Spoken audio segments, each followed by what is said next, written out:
What's going on, fellow A-Plusers? It is I, your host, as always, Adam Perez, back once again with a brand new video of A-Plus Hero Report as we're going live today over on our YouTube page, Facebook, along with Twitch, ladies and gentlemen. So thank you very much, everybody, for joining us here for another episode of A-Plus Hero Report, your weekly stop for your Marvel, DC, movies, and TV news right here over on our YouTube page. So thank you very much, guys, for certainly joining us wherever you're certainly watching us from. So thank you so much for spending your weekend here with us and hopefully wrapping it up extremely well, as we've got ourselves 6 topics that we're going to be getting into for you guys today, and a few honorable mentions right up the top that we're going to go ahead and tackle for you guys. And then towards the end of our episode, of course, we're going to be tackling your guys' live viewer questions.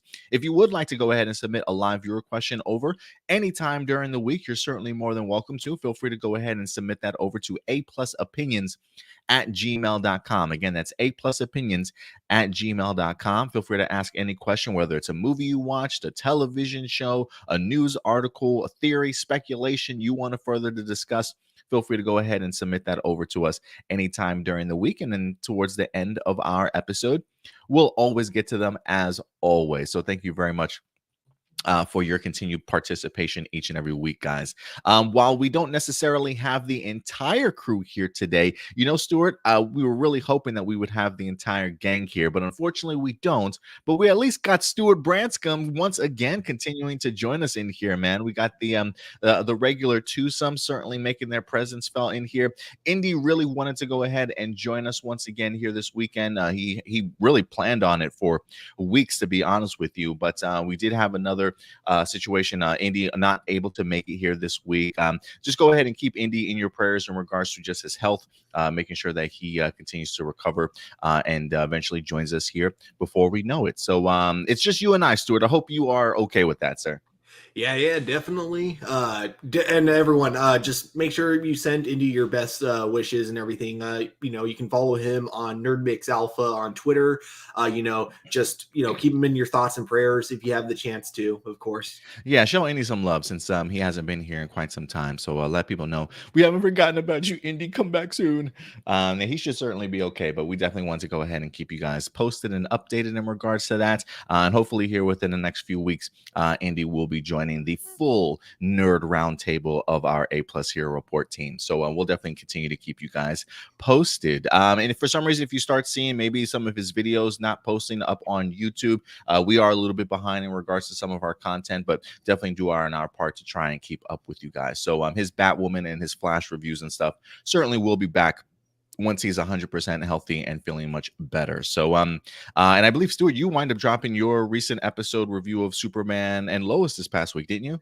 Yeah, it's the show's like it's not too surprising. Like the show is continuing to keep that amazing, consistent quality of just being a really fun action-packed superhero, but also having that like perfect like family drama that never feels like forced drama. It always just feels so organic and everything. And it's really great. I've been really enjoying it.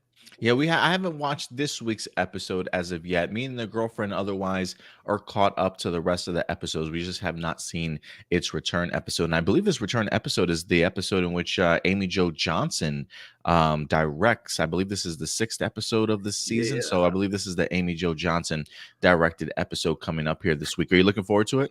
Yeah, I'm keeping my fingers crossed that they have like some like kind of subliminal like Power Rangers Easter egg in there. Like I don't want them to like stop, look at the camera, and be like, oh hey, Power Rangers exist. I don't want them to do that, but I want like something there. But I think that'd be kind of fun. Yeah, maybe we get somebody in like a Halloween costume or something. I am wondering if I'm wondering what time of year it is over there in Smallville. It is like football season, so like high school football season. So Halloween could technically be going on during that time. So okay, it's possible. We'll see. We'll definitely see. I'm excited to certainly go ahead and check it out. But yeah, guys, if you have been checking out Superman and Lois, go ahead and check out our YouTube page. Stuart did go ahead and drop his latest review up there. So I gotta say, I really look forward to when Indy eventually is able to do his Batwoman reviews, because I've been really enjoying this season of Batwoman. Like it's kind of like it kind of feels like it's taken them a couple seasons to really kind of get what kind of show it is, I guess. But it feels like this season they finally like really know what they're doing. And I think also just having 13 episodes instead of their usual 22 or 23 episodes really helps the show's writing, because it's a lot. It's really solid this season. So I'm highly recommending Batwoman this season. Oh, you're muted. Oh, damn, my bad. I have heard a lot of really good things in regards to Batwoman this season, especially on Twitter, where the Twitter sphere itself usually tends to be just a negative, just a negative zone, if you will. But when it comes to Batwoman, I've seen a lot of people complimenting the series this year, and it definitely feels that now that they've gotten sort of the Kate Kane and the whole Ruby Rose situation out of the way.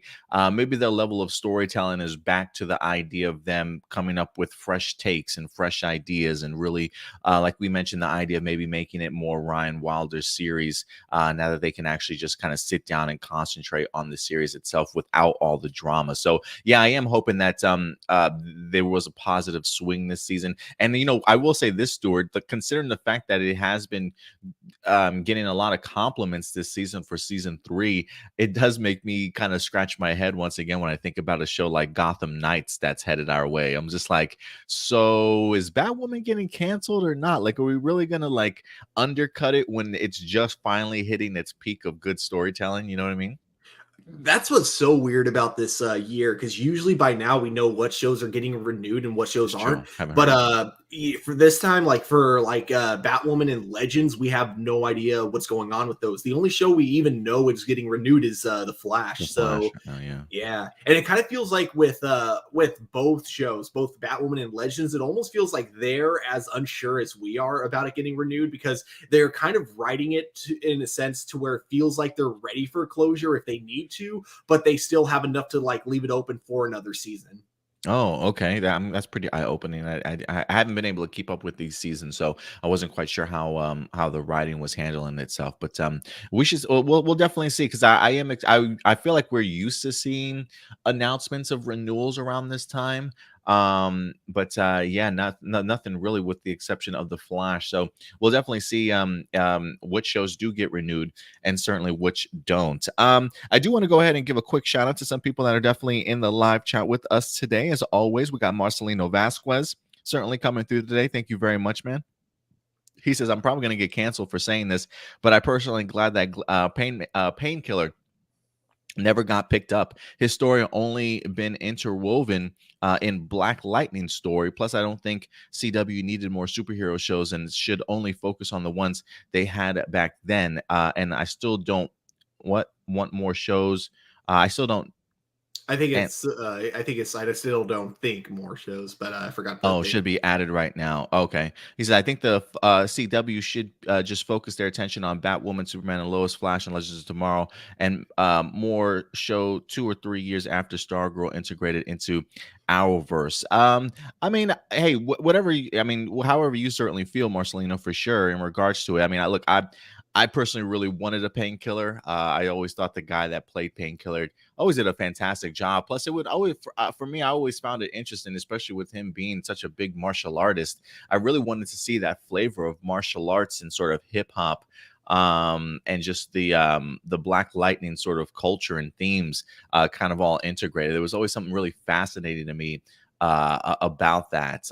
But to each his own. Not everybody certainly wanted a Painkiller spinoff, but I definitely do. But what do you think, Stuart, in regards to the idea of no more superhero shows on CW? I mean, we've gotten several since announced. I want to say like Stargirl, Superman, and Lois, Naomi. Do you think CW should stop making its shows, or what?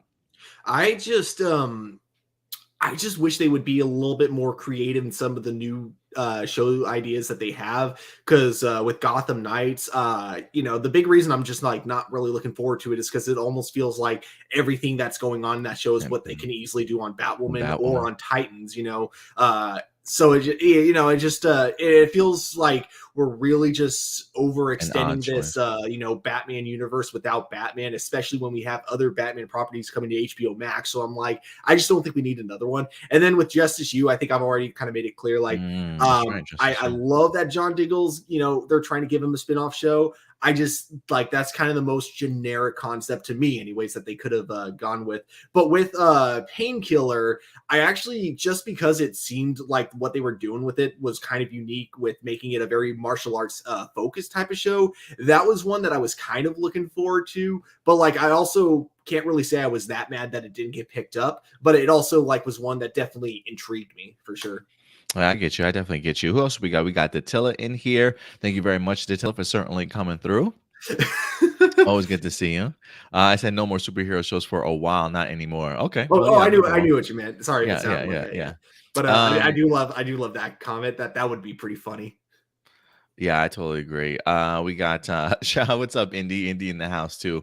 Not able to hear, not able to hear, be here physically, but definitely in spirit. So thank you very much, Indy, for certainly coming through, guys. All right. Wait. His last name here is Wallace, which is my mother's maiden name. Are we related? Let's go down that family tree, man. Let's see if we can find some connections there. All right. Let's see. Let's go ahead and transition over to some honorable mentions now, Stuart. Before we get into some of our main topics, we don't really have too many here today, but for the honorable mentions that we do have, I know you mentioned you didn't have an honorable mention, but a recommendation this time. Yes. Okay. So I just binged this show literally right before work about a week ago, I want to say. It's that short of a series. Literally, I think less than 2 hours to watch the whole thing, but it's called Smiley Friends, Oh, and okay. it's a weirdly comforting show.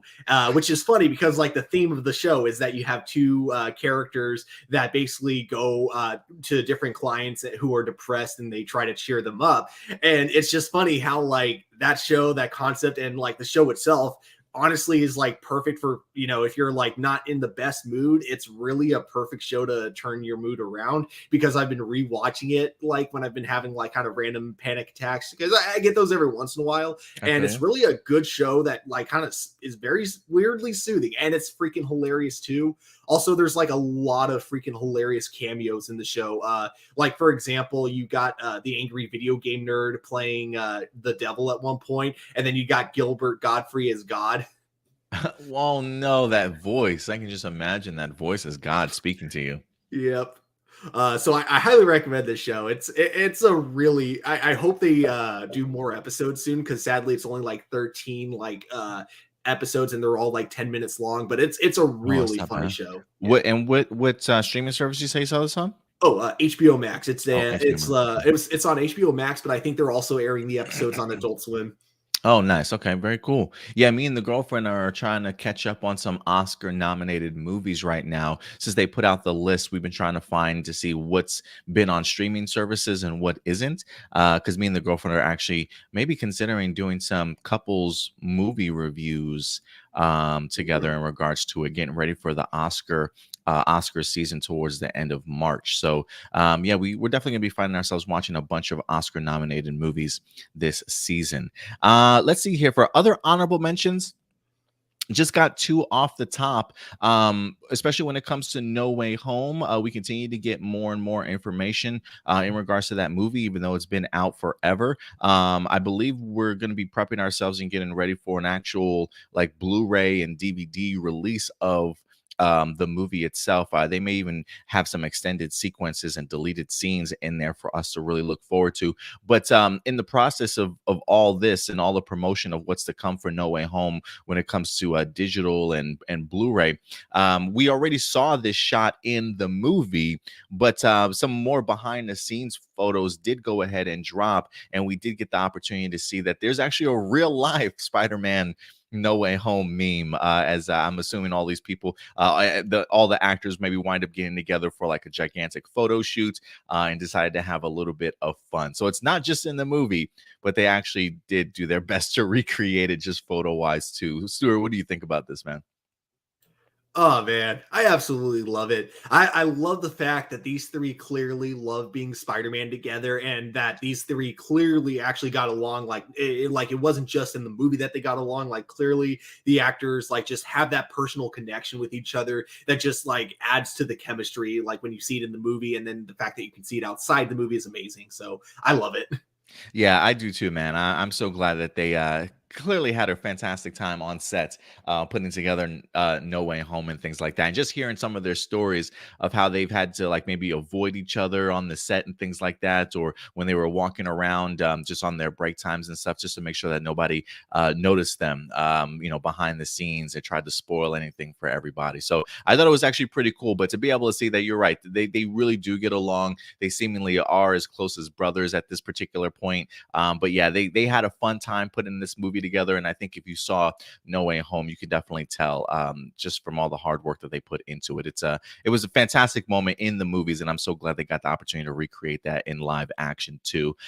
They also, let's see here, other honorable mentions for you guys here this week.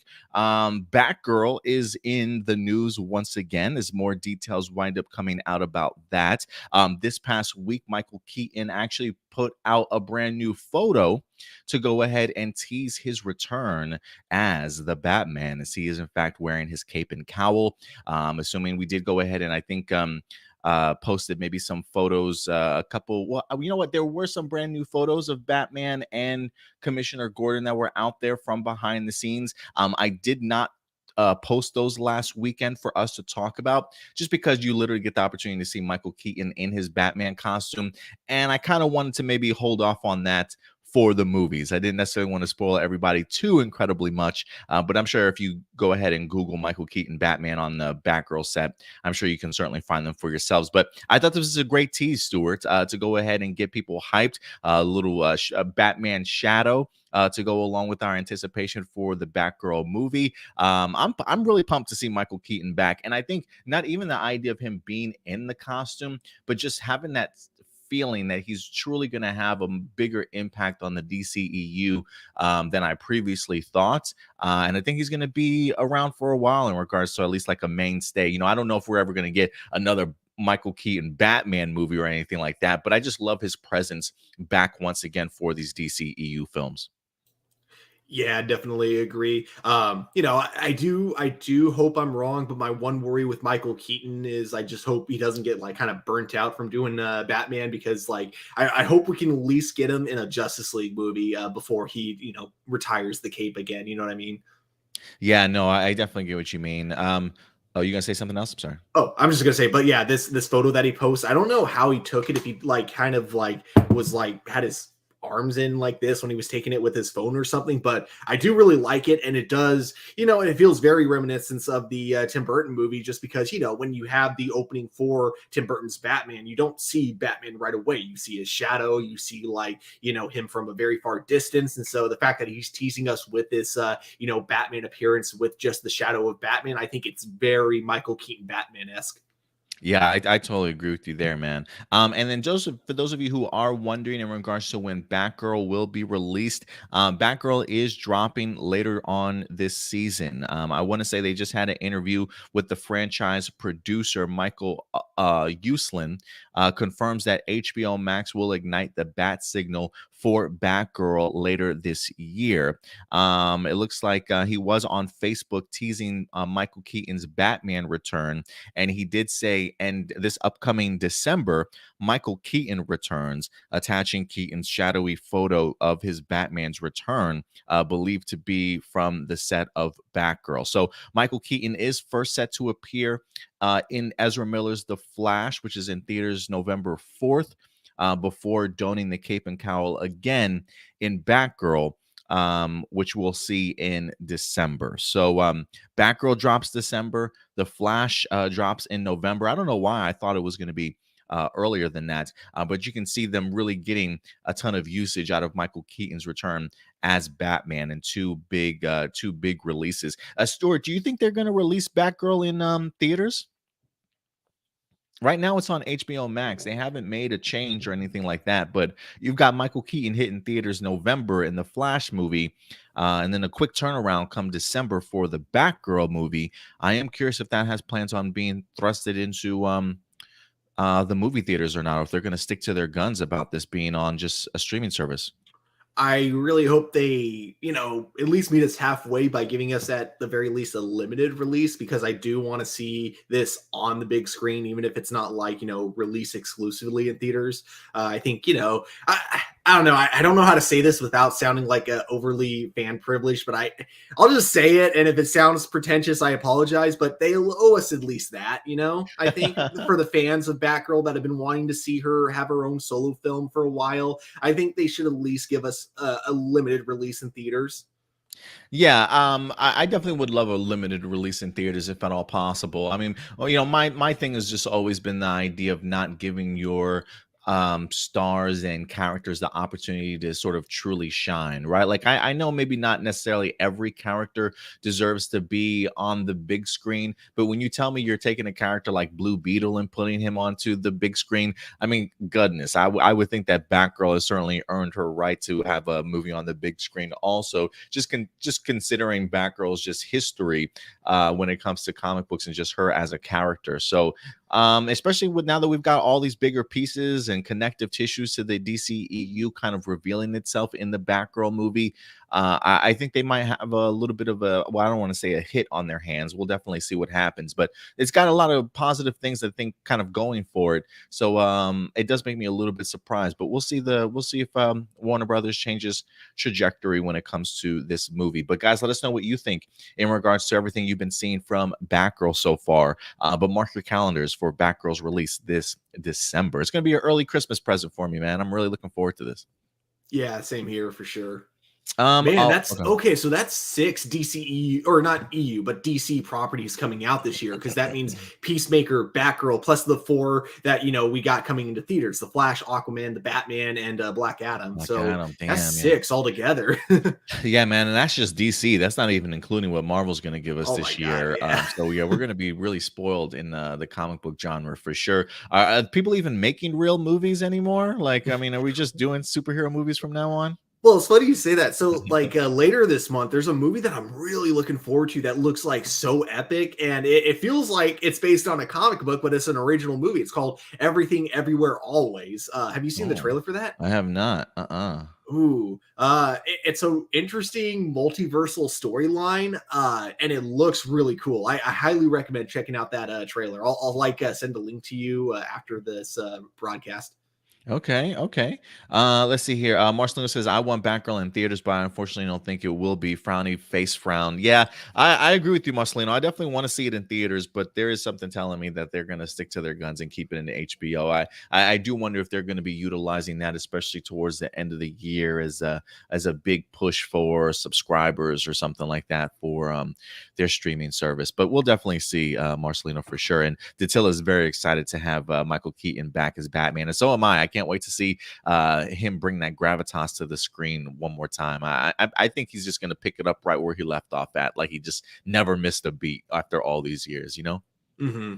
Yeah, he's a great actor who can really just immerse himself in any role, and I love that. Despite him being an actor that gets the gets the Oscar nominations, he doesn't like kind of think of himself above superhero like flicks or anything like that. He still loves doing the Vulture. He still loves doing Batman and that kind of stuff. That's really cool because usually those type of actors always have that pretentious attitude of I'm above superheroes.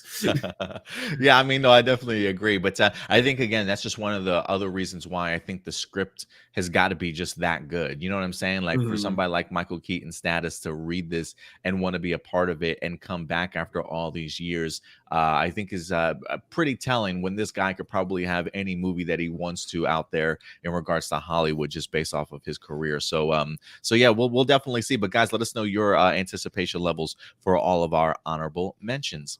All right, Stuart, with that out of the way, man, I think it's time for us to go ahead and tackle our main topics for the day. Are you ready to go ahead and get into our top story of the week? Always. And so let's go ahead and dive into it, guys, because believe it or not, Stuart, while we have been patiently waiting for this movie to release, for those of you who don't remember, I believe this movie was set to come out last year, but the pandemic really pushed this back. The Batman drops this week, guys. March 1st is the first day that fans will get the opportunity to. I believe they have a premiere event for the Batman on March 1st, which is this Tuesday. They also have a fan first like IMAX premiere that if you were lucky enough to go ahead and get your tickets, you also get the opportunity to see it on Tuesday. For those of you who didn't, the first time you will get the opportunity to see the Batman will be this Thursday, which is the 3rd, and then of course the official release on Friday the 4th. So hopefully you guys have gotten your tickets. Over the past several weeks, if not months, we have been hyping up this movie, talking a little bit about it as the marketing for it continues to push. And the day is here, Stuart. It's been a while. I never thought we'd get to this point, but Matt Reeves's Batman and Robert Pattinson's Batman is going to be here this week. So we wanted the opportunity to go ahead and take to really our last hurrah to really talk about the Batman before it's released. I'm pretty sure we'll probably have a non-spoiler review up for you guys later on this week. And then if anything, maybe a big spoiler discussion for you guys sometime next weekend. So just to kind of give everybody the opportunity to certainly see this movie once, twice, I don't know, 5, 7 times if you're indie perhaps. So that's probably the trajectory we'll go. Non-spoiler review later on this week, and then next weekend a spoiler discussion for you guys. But this is our last time, Stuart, get an opportunity to talk about it before the both of us have officially seen this movie. And so we're going to go ahead and give you guys our thoughts. But also this past week, Matt Reeves came out and talked a little bit about him and Warner Brothers having some further discussions on a possible sequel. Now, I think the talk of a sequel when it comes to the Batman certainly shouldn't surprise us. It feels very hard these days for these big franchises and production studios to only think of certainly one film. But you got to think that there was probably another one waiting to certainly happen here if this movie certainly was going to be successful. And Matt Reeves is clearly looking forward to it, Stuart. So let's go ahead and dive into this. We'll dive into Matt Reeves's words about a possible sequel. And then we'll also go ahead and just talk a little bit about our enthusiasm for this movie. So let's go ahead and dive into this article, Stuart, because this comes to us from comingsoon.net. Letting us know that Matt Reeves and Warner Brothers have started talking, at least when it comes to a Batman sequel. It says during the UK red carpet premiere for the Batman, director Matt Reeves revealed that Warner Brothers and he have already discussed a sequel to the highly anticipated film. He says, I hope so. We'll see. I mean, for sure, said Reeves when asked about the possibility of more films. I mean, look, you don't make a number one as if there's going to be a number two. You have to make number one as if you're swinging for the fences, and it has to be a movie that stands and lives on its own. Despite the initial vagueness, Reeves did go on to explicitly state that he had already had talks about another movie, but that it's best to see the reception of the upcoming film before anything else. He says, but I really believe in what we've done, and I'm excited to tell more stories, Reeves explains. We are already telling other stories in the streaming space. We're doing stuff on HBO Max. We're doing a Penguin show with Colin, which is going to be super cool. And we're doing some work on some other stuff too. But we have started talking about another movie. But, you know, right now, we'll just put it out in the world and we'll try to enjoy this. Talking about Matt Reeves at the UK premiere of the Batman, stating Stuart some pretty interesting words here. And it kind of gives me a little bit comfort, the idea that he really had that mentality to very much sort of swing for the fences when it comes to putting together this movie, right? That you're never really guaranteed a sequel to anything. The idea that you really have to make these movies sort of stand on their own and be their own sort of aspects of storytelling without having to rely on what else could potentially be coming sort of after it, if you will. But so I kind of like that idea. It definitely keeps in mind that this is going to be, to me at least, a whole movie, a very complete movie, the movie that Matt Reeves wanted to certainly tell. I'm pretty sure when it comes to Warner Brothers, it wouldn't surprise me if there are maybe some Easter eggs or some cameos or some quick glimpses to see what could potentially happen in the future. But it feels like Matt Reeves definitely has his finger on the pulse and understanding you got to make the first one and you got to make it good enough before you can even enjoy or even think about the idea of doing a second one. But it feels very, story when I read this, it feels very much like Warner Brothers and Matt Reeves feel very confident in what they have, to the idea of now we have this opportunity to really enjoy this movie that we're officially putting out, but maybe it is time for us to start working towards what the next story is going to be. Feeling pretty confident in their success when it comes to this upcoming Batman movie. But when you hear these words from Matt Reeves, Stuart, for yourself, what are some of the things that come to your mind when you hear him talking about this? 110% agreed. Like, I think the biggest issue with a lot of times when you get so many different studios trying to do their own cinematic universe is they all want to be Marvel right from the first movie. I think the best way to look at it is with the Dark Universe, for example, the Universal Monster movie universe, whatever it was meant to be called. The problem was, you had the Mummy that came out, and that was their first movie, and they were already trying to, set up all these different spin-offs that were going to be going on in the future. They also were trying to have like a weird Avengers tease at the end, which made no sense because we didn't even know what it was that they were building up to. So we'll see. Yeah. Oh, what the? Oh, sorry. All good. Yeah, so you get like a lot of different and even like oh god, what was that one with Vin Diesel when he was like playing the Bloodshot, right? I think Yeah, that was his Bloodshot. name. Uh-huh. Yeah, same thing with that. I feel like way too many of these studios, they want their cinematic universe from the first movie. In the case of DC, it was right from their second movie. With Batman v Superman, they were trying to set up like all these different spin-offs and stuff. So I feel like that's the biggest issue people, that's the biggest mistake all these studios make. So hearing Matt Reeves saying that his focus is making a good Batman movie, and that, yeah, he has these ideas for sequels and spin-offs, and yeah, some of them are in the works, but they're not thinking ahead when making this movie. What they're thinking about is making this a good movie on its own. And that's how you should go about creating a cinematic universe. Make the first movie a movie on its own right. Because look at Iron Man. That movie, even though it was there to set up the MCU, it was still a really good movie on its own. And I feel like that's what we're going to get with the Batman. Yeah, I definitely agree with you there. This movie definitely feels like it's not going to be dependent on being successful on anything that comes after this particular movie itself. So I totally agree with you, and I do love the fact that he also mentions that they are currently already working on the expansion of this franchise already, right? I mean, we've got the Gotham PD spin-off series that's supposed to be taking place, I believe, before this Batman film. I'm assuming with Jeffrey Wright and them certainly returning. So we do have a Gotham PD series to certainly look forward to. The article did mention also the idea of Colin Firth getting himself his own Penguin story, which I believe Colin came out this past week and talked about when it comes to his Penguin spinoff series actually taking place after this Batman movie also. So they definitely have a before and after spinoff series that will take place for the Batman franchise. And we also talked like last week about the idea of there even potentially being a Catwoman spinoff series if the Zoe Kravitz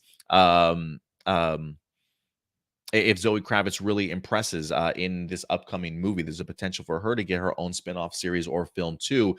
So I really love the world that they're really building here, Stuart. The fact that they really are making this feel like a cinematic universe, if you will, for Batman.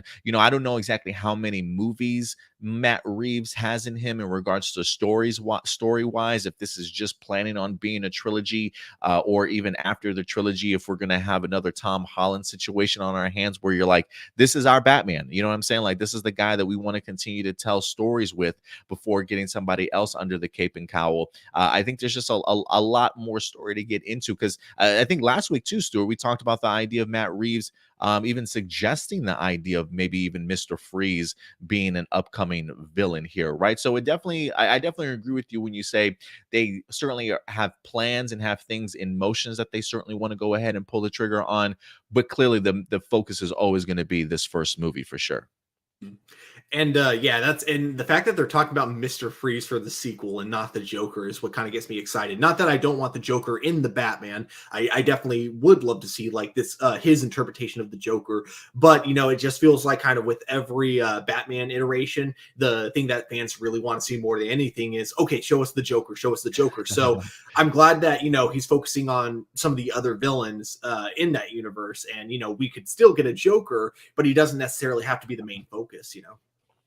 Yeah, no, I definitely get you there. And again, I think that's one of these we were talking about, maybe some teases, maybe some Easter eggs here or there. Like it wouldn't surprise me if we do get hints of there being a Joker or somebody building themselves up to eventually be the Joker at some point in time when it comes to this franchise here. But I look everything that it comes when it comes to the Batman movie that I've seen so far, whether that be posters, trailers, interviews from Robert Pattinson and Matt Reeves. It just feels like this movie knows exactly what it wants to be. I think the marketing push has been absolutely incredible. And anytime I hear Matt Reeves or Robert Pattinson just talk about this movie, I just think to myself, like, man, they truly know what they're doing. And this movie is going to be rather unique unto itself. And Stuart, I'm fully expecting comparisons once this movie drops to that of The Dark Knight or even Joker in regards to just quality and how good this movie will potentially be. I feel like that argument is certainly coming if it hasn't already. Oh, for sure. And I'll say this: if the movie ends up not being good, then whoever edited the trailers deserves the biggest Oscar ever, because like the trailers are what's getting me really hyped. And like just man, and like also, even if it's not good, the other thing I can definitely say is it's at the very least going to be very well directed. Just again, from the shots that we see in the trailer, the lighting of it, I love that noir style that they're going with it, and it's something I've wanted to see in a Batman movie for so long, and to see him finally pulling it off here. Yeah, there's so much to be hyped about. And again, going back to the actual topic of this, the fact that this is their focus, they're not focusing on trying to make it a full cinematic universe from the first movie. They're trying to make a good movie that opens up a cinematic universe. Oh, most definitely. And I think that's definitely going to be the key when it comes to this. Marcelino does say that he says it looks like the Batman is setting up the Court of Owls. This should be a fun movie. Ooh. Yeah, definitely a possibility. I feel like we've kind of teased it also. For me, I think just from the trailers alone, the idea of them talking about the Wayne family. The impact of the Wayne family in regards to Gotham, all the big important names and the amount of power that they possibly have in here. Just seeing maybe who the Riddler's hit lists might tend to be that he's killing when it comes to Gotham.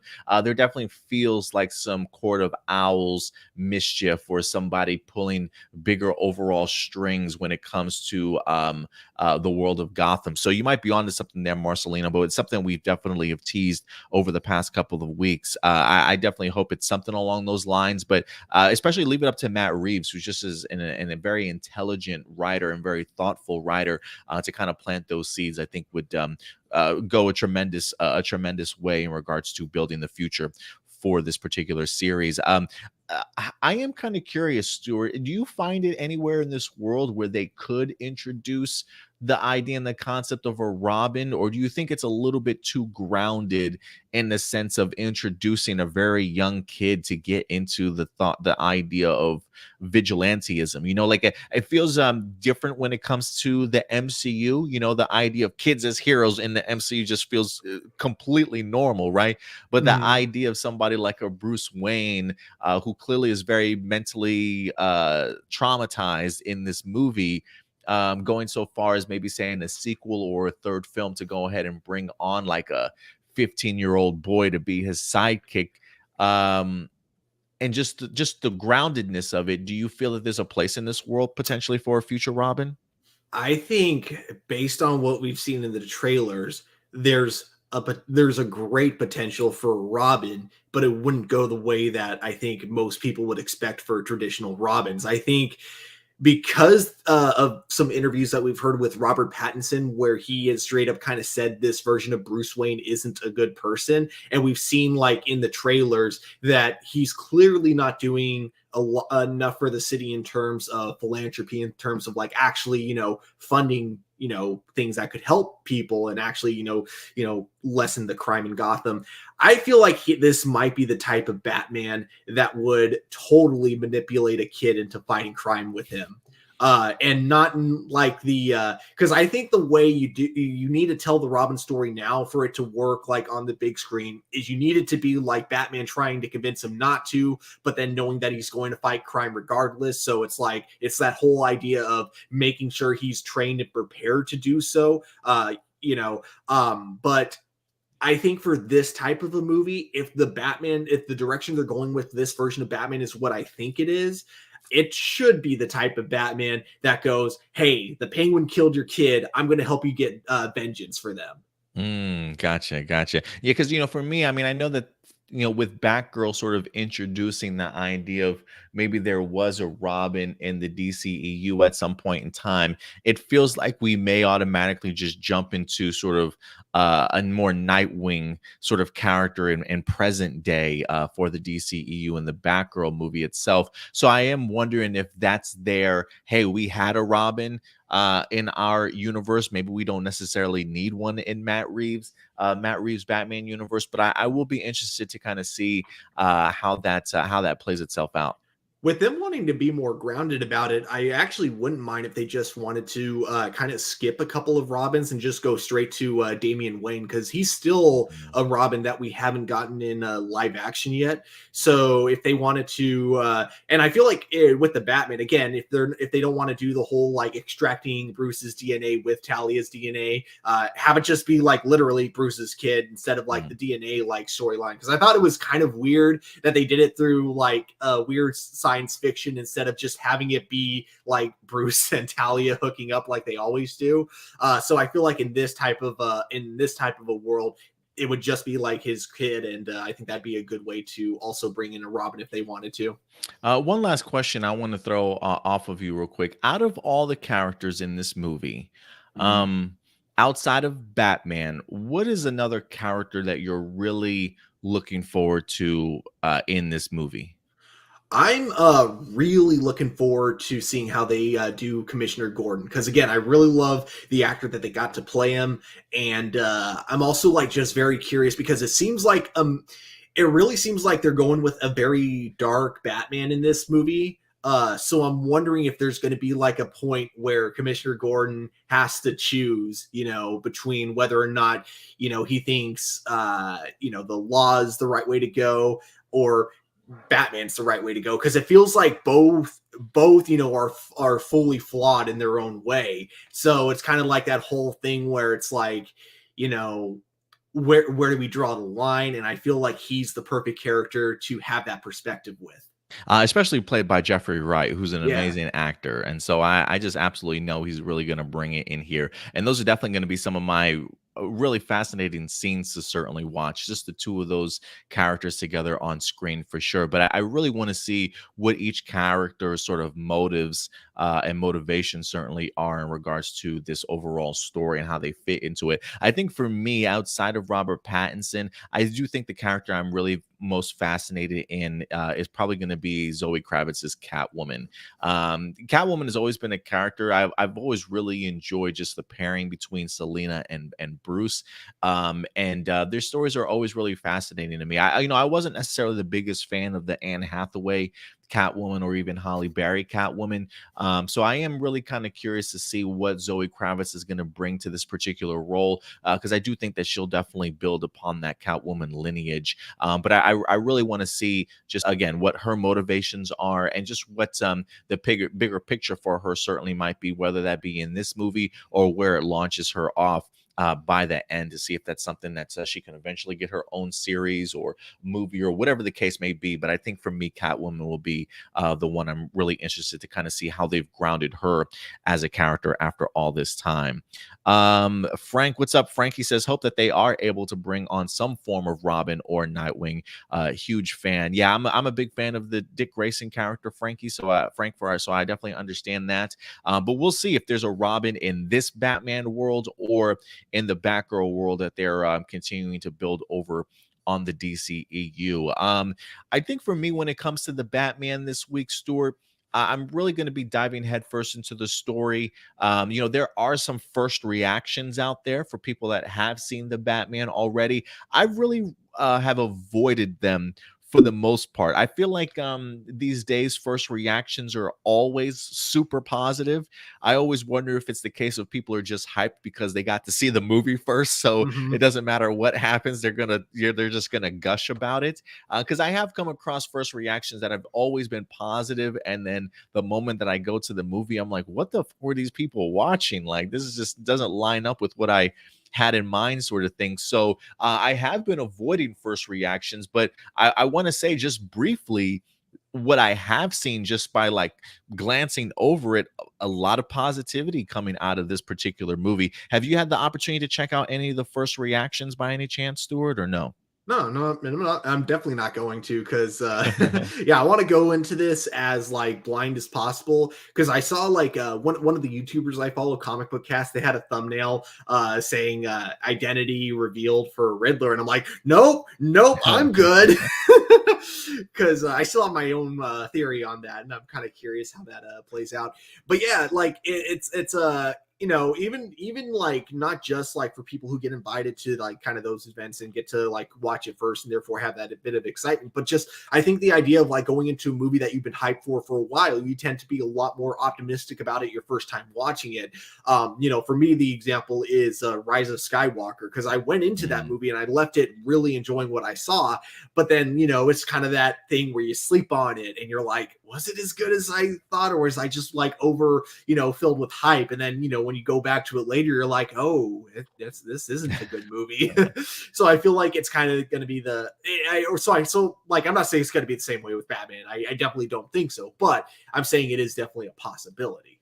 Yeah, certainly always a possibility at the end of the day, but we'll see. You know, I feel like ever since they announced this movie, I've been hyped for it. I thought they've gotten a really great cast and crew surrounded by it, people that really know this particular character, and it seems like when it comes to Matt Reeves, this feels very much like this is a story he's been wanting to truly tell for years. So I'm really hyped for it, guys. But definitely want to know your guys' thoughts in regards. So remember, the Batman first airing premieres, I believe, this March 1st on Tuesday, along with the Fan First IMAX event. And then it will be available to the general public beginning Thursday, the 3rd, and then the official release day of Friday, the 4th. So definitely go ahead and get your tickets if you haven't done so yet. But the Batman has finally arrived, and I'm super hyped for this. Datilla says, what do you think made George Clooney such a terrible Batman? Do you think it was his acting, or was it a combination of bad directing and a bad script? What do you think, Stuart? I actually know the answer to this one. That's why I wanted to bring it up. It's actually because I forgot the guy's name, but the guy that directed it, you know, when you listen to Oh, the Joel behind the scenes Schumacher? stuff, yeah, Joel Schumacher, you know, normally, you know, I do like a lot, some of his movies. Like I really liked Lost Boys as a kid. That was like one of my favorites, but for the case of Batman, though, when you listen to some of the actors working on set, anytime they'd be like asking for like directions for their character or like, you know, specific motivations, he would literally just reply, "Guys, we're filming a cartoon, okay?" Oh, no. So that was the reason. And I'm gonna say like I don't know if this is considered a hot take or not, but I think George Clooney was a better Batman than Val Kilmer.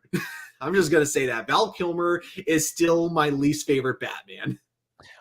It's been a while since I've seen the Val Kilmer Batman one, honestly. I feel like the one that I always tend to walk in on is the George Clooney one. So that's the one I usually see most of a majority of the time. So I would have to go back and sadly say I would probably need to rewatch him to see who I appreciated more.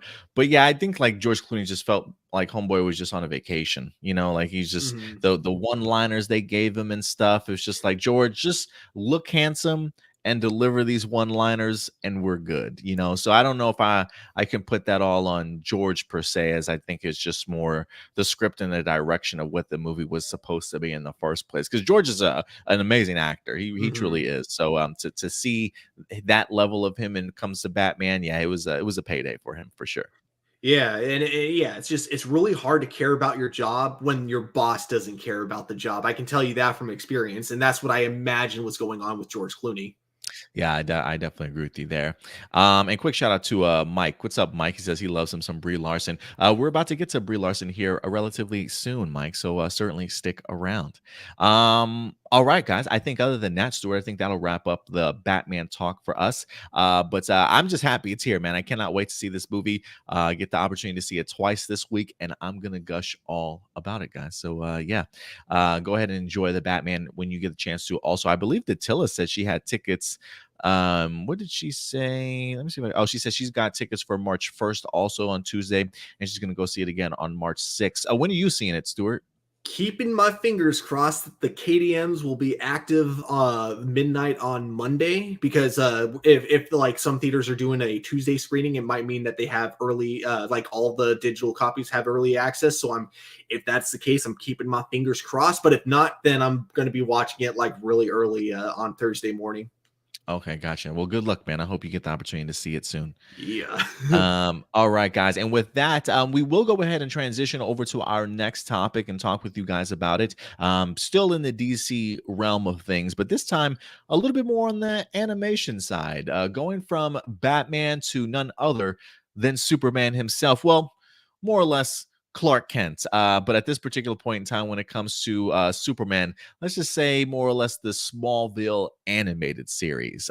Tom Welling and Michael Rosenbaum announced a Smallville animated series several months ago, but it's been pretty quiet on the forefront in regards to news since their announcement, as they have plans on trying to potentially bring everybody back. And as far as when it's certainly going to be released, as of right now, there's certainly no release date, but it sounds very much like it's still kind of in that pre-development stage, Stuart. So let's go ahead and dive into this as we finally have our first update for the Smallville animated series that we could potentially be getting. But the big question is certainly, I guess, what's the holdup? What's keeping them from just jumping right into production already? So let's go ahead and dive into this. This comes to us from comicbook.com, saying that Smallville's Tom Welling shares an update on the animated sequel. So this will be taking place after the Smallville series itself.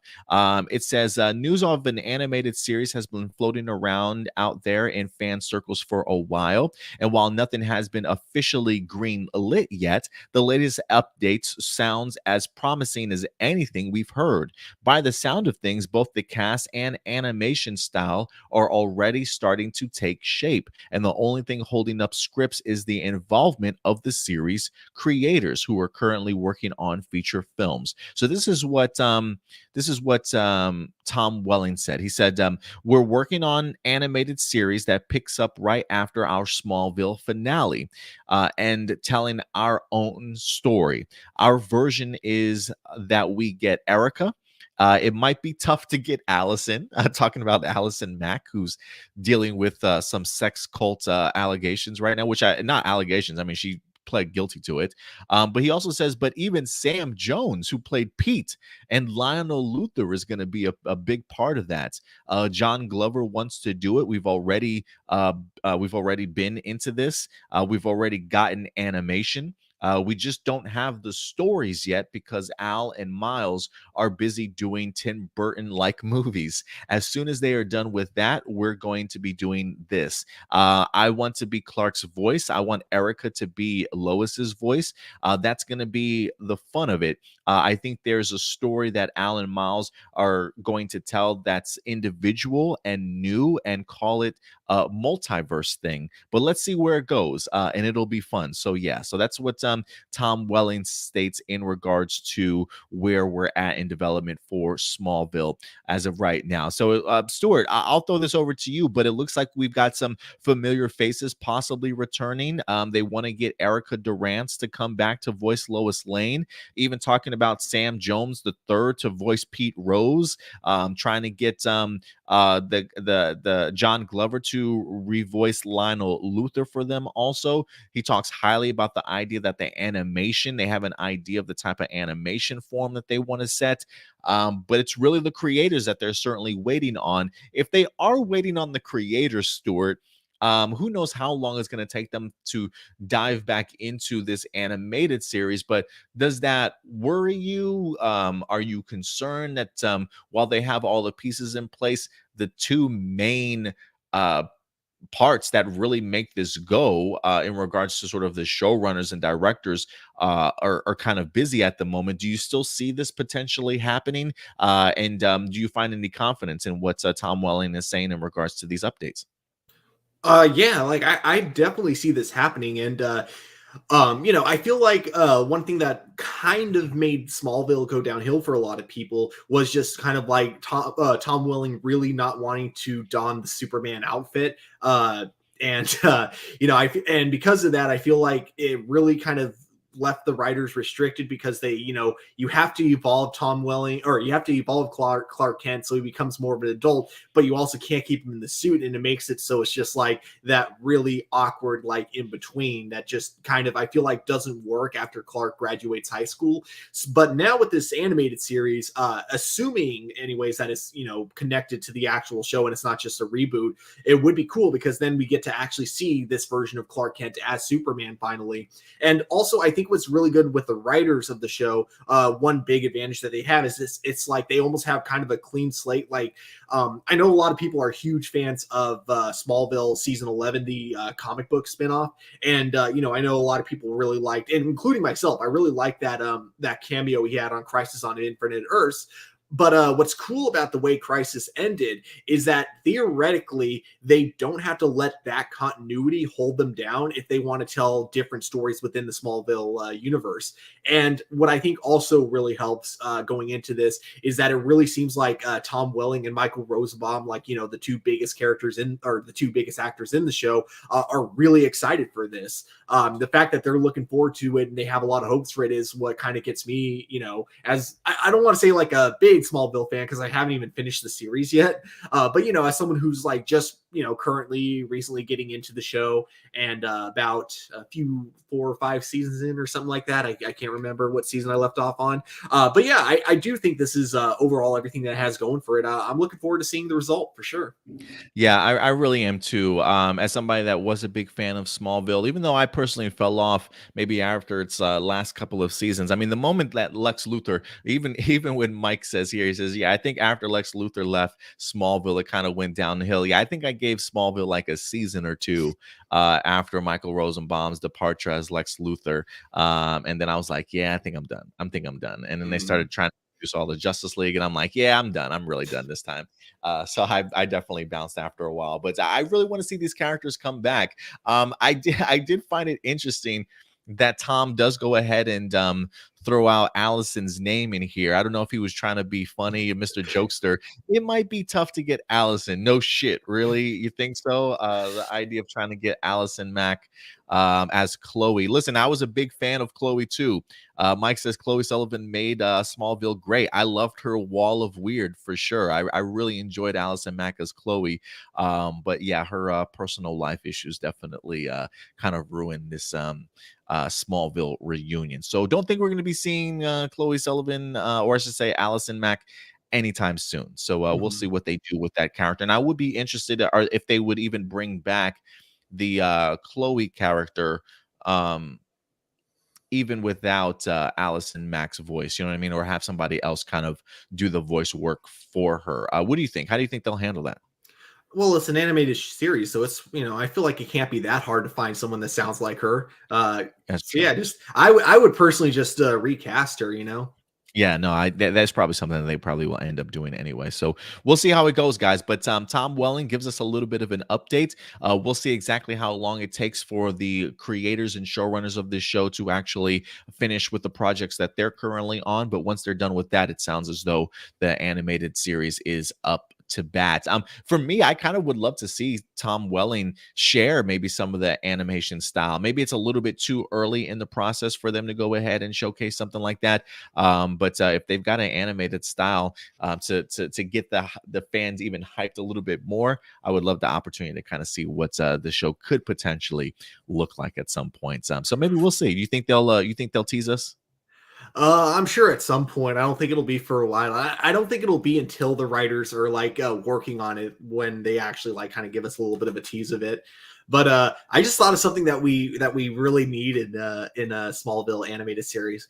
We need another body swap episode with Lex Luthor and the Flash, just like they did in the Justice League animated series. Just because like Michael Rosenbaum, of course, voices Wally West in Oh, that's the right. He Justice League does. series. That's why they did like the Lex Luthor Wally West body swap. I think it'd be hilarious if they did that again in the Smallville universe. I would love to. I'm a big fan of body swap episodes, so I would be totally down for that for sure. But all right, guys, you go ahead and let us know your thoughts in regards to this. When you hear Tom Welling talking about his Smallville updates, does it give you guys any hope, or you're really looking forward to it? Definitely go ahead and let us know your thoughts in the live chat or the comment section box below. And with that, guys, we will go ahead and transition over to our next topic, and this is where we're really going to dive into a bunch of Marvel discussion for you guys, whether that be out of the MCU or even out of the Sony camp for you guys. But Marvel news is officially headed your way, as we've got the sequel to Captain Marvel getting ready to certainly head our way as a production. I don't know if the production's begun already, or if it's already started. But Brie Larson herself has recently come out this week and talked a little bit more about the movie that we're certainly looking forward to. We do have ourselves a Miss Marvel series that's supposed to be dropping sometime later on this year for us to certainly look forward to. I believe Miss Marvel from there will in fact be going over into the Marvels, if you will, which is the title of the upcoming Captain Marvel sequel. As I believe we got Miss Marvel is going to be a part of it. Maria Rambeau, I believe, is going to be a part of it. Also, we definitely have Brie Larson certainly returning. So the Marvels is definitely building up to be something rather fascinating. And to be perfectly honest with you, Stuart, I'm actually kind of really enthusiastic towards the direction and trajectory for this upcoming movie, considering that I'm one of the people that felt that Captain Marvel, while a decent film in its own right, a little bit slow and lackluster in certain areas, I definitely do feel like it was a movie that certainly had potential to be even greater than what it certainly was. So while certainly not my strongest MCU film, I know this movie definitely does have its supporters out there. And if you really enjoyed this movie, more power to you. Certainly not trying to cramp your style there with my particular opinions, but I'm ready for a brand new vision, Stuart, when it comes to this sequel, since we do have ourselves a brand new director and I believe a new writer for this movie also, to really give us a different viewpoint on the Captain Marvel character, and really handling a bunch of other characters too when it comes to the Marvels. So this past week, guys, Brie Larson actually came out and talked a little bit about the upcoming movie, The Marvels, and really what we can expect, especially when it comes to the script, Stuart, as it seems as though Brie Larson thinks that this script is pretty bonkers. Pretty bonkers. So let's go ahead and dive into her words and see exactly what she could potentially be meaning here. But this is from comingsoon.net. For the Marvels, Brie Larson teases bonkers script for the MCU sequel. It says Oscar winner Brie Larson has opened up about the MCU upcoming Captain Marvel sequel, The Marvels, describing the script as bonkers and different from what the studio has previously done before. She also went on to praise director Nia DaCosta's talent by sharing how it's an honor for her to work with the rising filmmaker. So this is what Brie Larson stated. She says, "I wish I could talk about it. I can talk about my feelings around it. I can say that I can't say enough about how incredible our director Nia DaCosta is, and what an honor it is to work with her. What an immense talent she is. How much I just feel like she's the future. I could also say that when I read the script for the first time, I couldn't believe what I was reading. I was like, this is bonkers." And it's the thing that I love about Marvel is that they continue to reinvent. They continue to do the thing that you just would never think would be possible in these films, and they're not afraid to go there. And Stuart, I think that speaks volumes, especially in regards to just some of the very ambitious MCU projects that we've had over the past year or so. I mean, you can go so far back as WandaVision, very ambitious, very unique, right? Very risky in its own sense. Spider-Man No Way Home with the idea of bringing in multiversal Spider-Man. And now we've got the idea of Doctor Strange into the multiverse of madness, another rather ambitious and unique film that they continue to do. And I definitely do feel like this is just right out of the MCU playbook, reinventing, pushing filmmaking forward, doing things certainly outside of the box, and very much being rewarded with this. So when you hear Brie Larson's words and she references the idea of the script being bonkers, what do you think she could potentially mean by that? And just a lot of the praise that she winds up giving the brand new director in here. What are some of your thoughts for Brie Larson? Uh, so I would say this without trying to sound too mean, but like I am kind of relieved to find out that there is a new like team working on it. Like basically, just because I feel like with the first Captain Marvel, the strongest parts of that movie was when it was more on Earth and it was more focusing on the buddy cop aspect with her and Nick Fury. The actual like kind of scenes that were in space and the scenes that were like the ones that I went in looking forward to ended up kind of to me anyways being like the most boring out of all of them. So now hearing that they seem to be really more focusing on the cosmic aspect of the whole thing with this new script, it got me worried at first, but now knowing that there's a different team working on it to do that, I think it's going to kind of benefit the script overall. Like because I feel like it might be like one of those things where that for the first movie, the team that they got for it worked really well with what they were trying to do with that first movie. So now that we have a second movie that's going in a very different direction, I think it's good that they got a new team working on that new direction for the movie. And like seeing her excitement for the script, and then also seeing who we're getting in the movie as well, because we got Miss Marvel, and of course, Photon. That was her superhero name, right? Yeah, In the she's had comics. several. Yeah, she's had several. Yeah. Yeah. So yeah, getting Photon, Captain Marvel, and Miss Marvel all together, I think that's going to be a huge blast. And I'm definitely looking forward to it for sure. Yeah, me too, man. I'm for me, I think my enthusiasm level very much is already higher than what it was with the first Captain Marvel movie, and I think it has a lot to do with the fact that yes, this is just going to be a very fresh new take on that particular character. You know what I mean? And so for me, I'm really excited to kind of see what that vision is going to be. And so, for me, I really love the fact that she brought up Nia DaCosta. I was a big fan of her work in the movie Little Woods, which I believe has damn it, who's the actress that's in Little Woods that I'm a big fan of? Tessa Thompson. Tessa Thompson and Lily James are both in this movie. Little Woods was good, and then Nia DaCosta also worked on the most recent Candyman movie. Also, if I'm not mistaken, I believe she helped pen the script for the Candyman movie along with being the director. I can't remember who exactly the writer is for this new Captain Marvel movie off the top of my head, but I love the words that Brie Larson's talking about in regards to at least the new director and Nia DaCosta. I do think she's certainly going to bring a brand new vision and hopefully some energy to this particular universe. Just because of the fact that the first Captain Marvel just felt a little bit too slow paced for me at times. Not really a lot certainly going on, but so for me, I am hoping that there is some extra energy added to this particular movie, if you will. Mike Ryan does go on to say in here, he says, I think Nia DaCosta is best friends with Teyana Paris.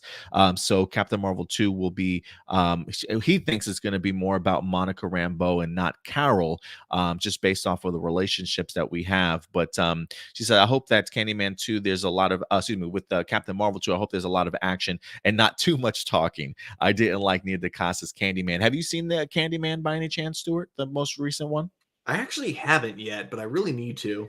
I was actually a really big fan of it. I personally was. I really love the lore that they established for Candyman, really connecting it, a lot of it to its past, having those past connective tissues playing a significant role in this movie. I thought she did a relatively really good job. Some jump scares for sure. So again, I do think that there's a level of energy that Nia DaCosta will bring to this film that certainly wasn't into that of Captain Marvel. And I do expect there to be more action involved in here, especially when it comes to the sequel. I feel like that's always the case. And when you do have people like Brie Larson as Captain Marvel, like all the people you just mentioned, right? The idea of Photon, Miss Marvel being in there, I'm almost predicting like if I can get another Marvel in this movie too, I would love to see the character Blue Marvel to eventually be introduced in here also. Because if you recall, in WandaVision, I believe that Teyana Parris Harris's character, Monica, I believe she references the idea that she knows like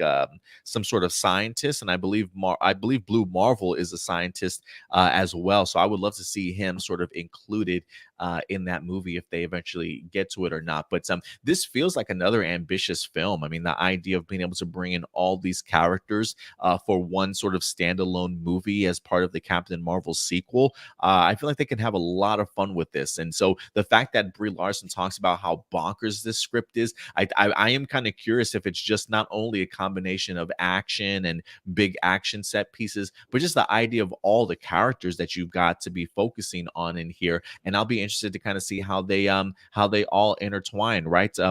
Carol and Monica having their own relationship after all these years, and then maybe even them having to help steward in this brand new character in Miss Marvel. I really want to see how they all work together in bringing each other up when it comes to this film.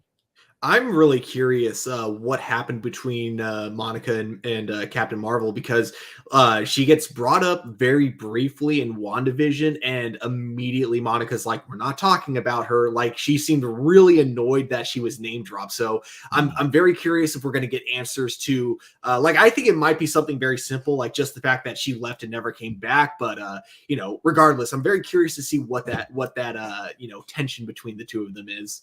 Yeah, and I definitely do think we'll see it and get some questions answered for sure. So this gets me excited hearing what Brie Larson's talking about when it comes to the script, just knowing who's attached, knowing all the characters and the cast members that are certainly going to be involved in this particular movie. And really, I mean, and that's just the idea of who's involved, right? We haven't even had the opportunity to actually see the script, so we don't know exactly what this movie could potentially even lead into or even help sort of build, right? We do have ourselves a secret invasion storyline that's certainly still coming. How invested or involved is sort of Nick Fury going to be when it comes to scrolls? Are they even focused on in this Captain Marvel 2 movie? So there's a lot of potential for this to definitely build upon the first one. And if it can certainly do that and inject some energy, I might be a bigger fan of this movie than I was the first one for sure. Do you think we'll get a line from Nick Fury during Secret Invasions being like, "I'm tired of these mother effing scrolls on this mother effing planet"? I'm actually surprised we didn't get it in the first Captain Marvel, but yeah, maybe it's coming. Maybe it's coming soon. So we'll definitely see. But guys, let me know your thoughts. You hear this Brie Larson calling the script for the Marvels bonkers. Why do you guys think she's referring to it as that? And the way that she certainly speaks about Nia DaCosta, does it give you any comfort that this particular sequel is in good hands? So definitely go ahead and let us know your thoughts in the live chat or the comment section box below. And Stuart, with that out of the way, we will go ahead and jump into our next topic for you guys. Continuing along when it comes to the MCU, as we've got ourselves another heroine that's getting her own MCU series in the form of Ironheart. It's been a while, Stuart, since we've had any mention of Ironheart around here, or really had the opportunity to certainly talk about it, but development certainly continues. I believe it is filming. I believe we wind up actually getting some like behind the scenes footage, or I should say, photo stills months ago, but it's been relatively quiet. But I do believe Ironheart is probably currently in production as of right now. But this past week, Stuart, we finally wind up getting ourselves some casting information. And in the past, the next couple of stories that we have for you guys is actually in regards to some casting announcements for big television series and movies to certainly look forward to. But when it comes to the MCU and Ironheart, Stuart, we have yet another cast member to go ahead and add to this series. And this one actually comes to us from the hit television series This Is Us. I actually used to be a huge fan of This Is Us over like the first season or two, and then eventually wind up kind of falling off. I believe the series finale was this year. Maybe I'm wrong. Maybe this is what kind of opened up the opportunity for Lyric Ross here, an actress from This Is Us, to go ahead and actually join Marvel's Ironheart. This is an exclusive report from The Hollywood Reporter. They've got Dominique Thorne and Anthony Ramos already on board the Disney Plus series, and we have talked about those two additions in the past. It says Lyric Ross, one of the key players in the NBC's hit drama This Is Us, is going to Marvel. Ross has joined Dominique Thorne and Anthony Ramos in Ironheart. It says Thorne will star as Riri Williams, a brilliant teenage inventor who, in the comics, built her own version of the Iron Man suit in an MIT dorm. Williams debuted in 2016's Invincible Iron Man #7 and was created by writer Brian Michael Bendis. At certain points in the comics, she's even takes over for Tony Stark as Iron Man in the MCU. It says Ross will play Williams' best friend. So Lyric Ross seemingly is going to be a pretty significant role in here, playing Riri Williams' best friend. As for Anthony Ramos, who next time you can see him from Into the Heights on HBO Max, along with the Transformers movie, Anthony Ramos's character is being kept secret, but sources say he could be the show's villain.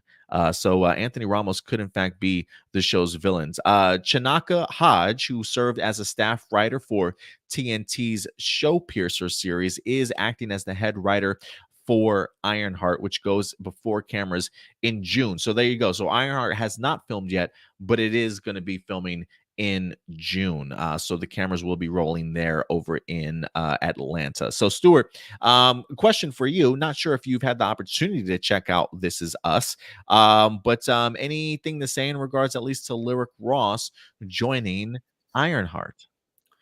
God, yeah, I haven't seen her in anything, but yeah, so it's going to be hard to say anything without repeating myself when it comes to Marvel casting. But essentially, if they have her in it, I'm pretty sure they definitely have a good role for her, and they probably, yeah, just Marvel when it comes to casting, they're always spot on. So I'm definitely intrigued to see how she does in this role. I haven't seen This Is Us or anything that she's in. I'm looking at her IMDb page right now. But yeah, I'm definitely gonna go in, of course, watching with excitement to see how she does for sure.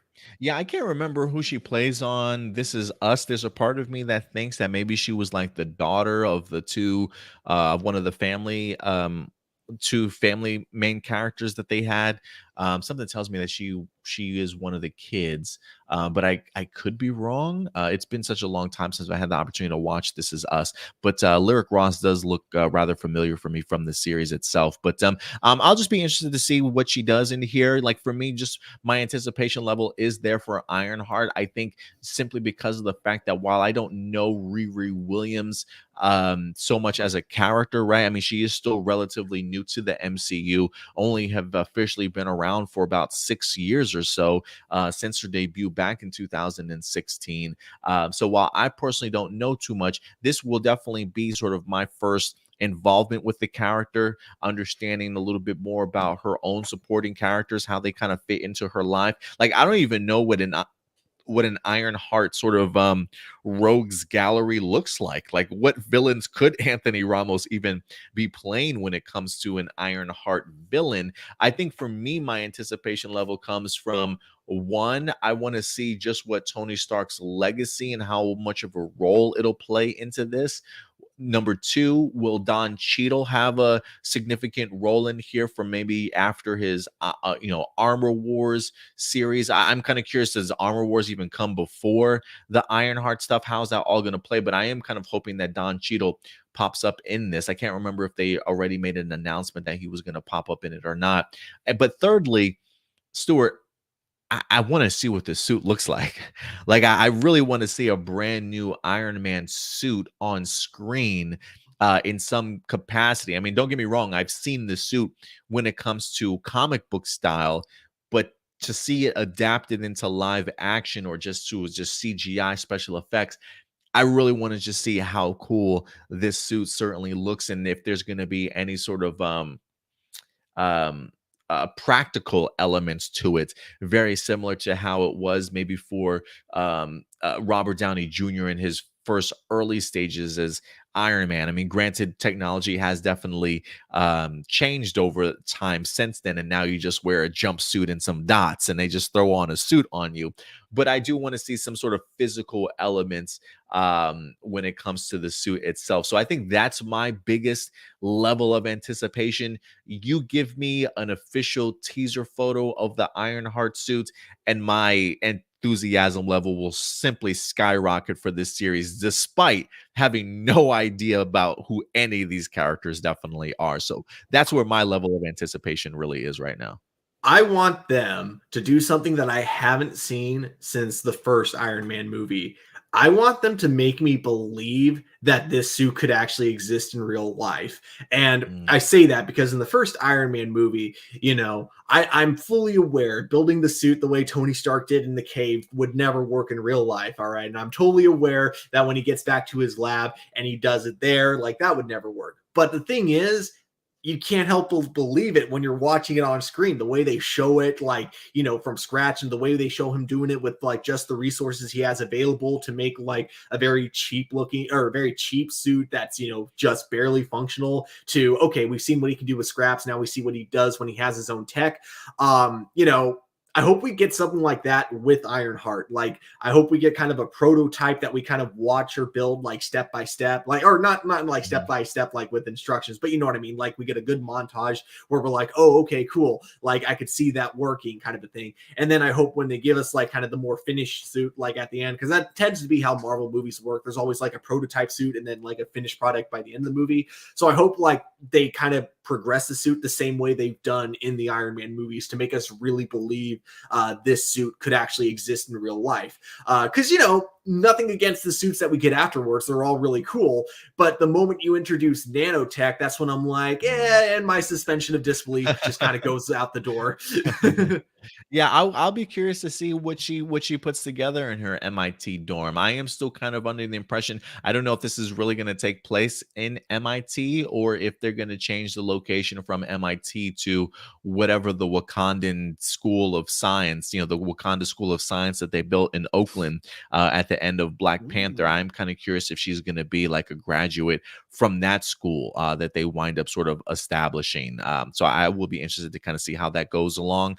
Marcelino says some people are theorizing that the main villain for Ironheart could be either the son of the first MCU villain, or I'm assuming that's the first Iron Man villain that he's referring to, or Yeah. maybe a magic-based villain to be a science versus magic story. I That would be like that that'd be pretty idea. cool. Yeah, that'd be pretty Yeah. cool. So we'll see. I did hear a theory out there. Somebody put in the MCU villain the Hood, which I feel is a pretty like I don't want to say low level. I want to say I was introduced to him first as a street level criminal, but I want to say the Hood over in the in the Marvel comics eventually started getting like cosmic powers and shit, and like even maybe holding the gauntlet at some particular point in time. I mean, I think he had a huge push in power at some particular point. But I really don't know who Ironheart's uh, main villains are for her rogues gallery. So maybe you're onto something there, Marcelino. It could be maybe like you said, the son of the first Iron Man villain that we wind up having. Maybe somebody that's close to Tony Stark once again. Here comes Tony Stark's villains. Are we over that, Stuart, at this point in time? Another Tony Stark villain coming in, or somebody that he's done wrong, having a bone to pick with somebody else? Yeah, I think that's kind of like when you look at the Iron Man trilogy as a whole, that's kind of the most disappointing part of it is that they're literally all three villains are exactly the same, a jealous businessman in a suit. So I hope we don't have another one of those. Another jealous businessman in the And suit. just Yeah, like, especially because it's like, why would he then like, why would he be like the main antagonist for her at that point? Would he just be like, oh, your suit reminds me of Tony Stark, so you're oh, I automatically hate my you. arch nemesis, so screw you. So yeah, we'll definitely see, but we'll certainly keep you posted, guys. Again, I think Ironheart is still such a very new character. I don't really know where the how highly anticipated this particular series is, but I'm pretty sure the way that the MCU has been dishing out great storylines, I'm sure as we get closer and we start seeing more images and better understanding of who some of these characters are, I'm sure the anticipation level will slowly creep up. But yeah, give us that suit, and you'll definitely have our attention. All right, Stuart. I think with that out of the way, we certainly will go ahead and move on to our next topic. But let us know your guys' thoughts. Have you seen Lyric Ross in This Is Us? If so, what do you think of her performance? What do you think she could certainly add to a show like Ironheart as Riri Williams' best friend? Go ahead and let us know your thoughts in a live chat or the comment section box below. He says, and don't forget the Vulture and Mysterio were also hated Tony Stark. Absolutely. And that's exactly Yeah. what I was referring to too. Like these enemies coming out of the woodwork, man. At least they weren't businessmen in suits, though, so they I had guess, that going for it. They I were guess just the that's true. jealous part of it, of I guess course. I guess that's true also. All right, guys. With that out of the way, we will move over to our next topic, and this one in the realm of the Sony world. Sony continues to build their cinematic universe of Marvel characters, if you will, still patiently waiting for the appearance of a Spider-Man at some point in time. Will that be Tom Holland Spider-Man? Will that be Andrew Garfield Spider-Man? Will we get a Spider-Man at all in this Sony Marvel characters universe of theirs? What we do know is that they continue to push full steam ahead with their upcoming villain movies. We've got Morbius that's certainly waiting us. I is Morbius dropping? I think it's like March or April. April Fool's Day, because April I Fool's Day. There remember you when go. they first announced the movie was being postponed, I thought it was a joke. Okay, so April 1st, Morbius is certainly headed our way. And we did recently get news that Aaron Johnson Taylor, I believe, or is Aaron Taylor Johnson? I can't remember his name now, Stuart. Aaron Taylor Johnson. There we go. He's going to be in the role for Kraven the Hunter, a brand new Sony movie that they're going to be doing. We have been getting a lot of casting announcements in regards to that movie also. So we've got our Kraven, who has officially been cast. I believe they said Russell Crowe is going to be in this movie also playing Kraven the Hunter's father. But believe it or not, Stuart, that is not it. We also will be getting our first ever live action Chameleon. Believe it or not. Now Chameleon, or at least the character Chameleon, I thought was kind of teased in the Far From Home movie. If you guys recall, I believe it was Samuel L. Jackson's or Nick Fury's guy that was working with him.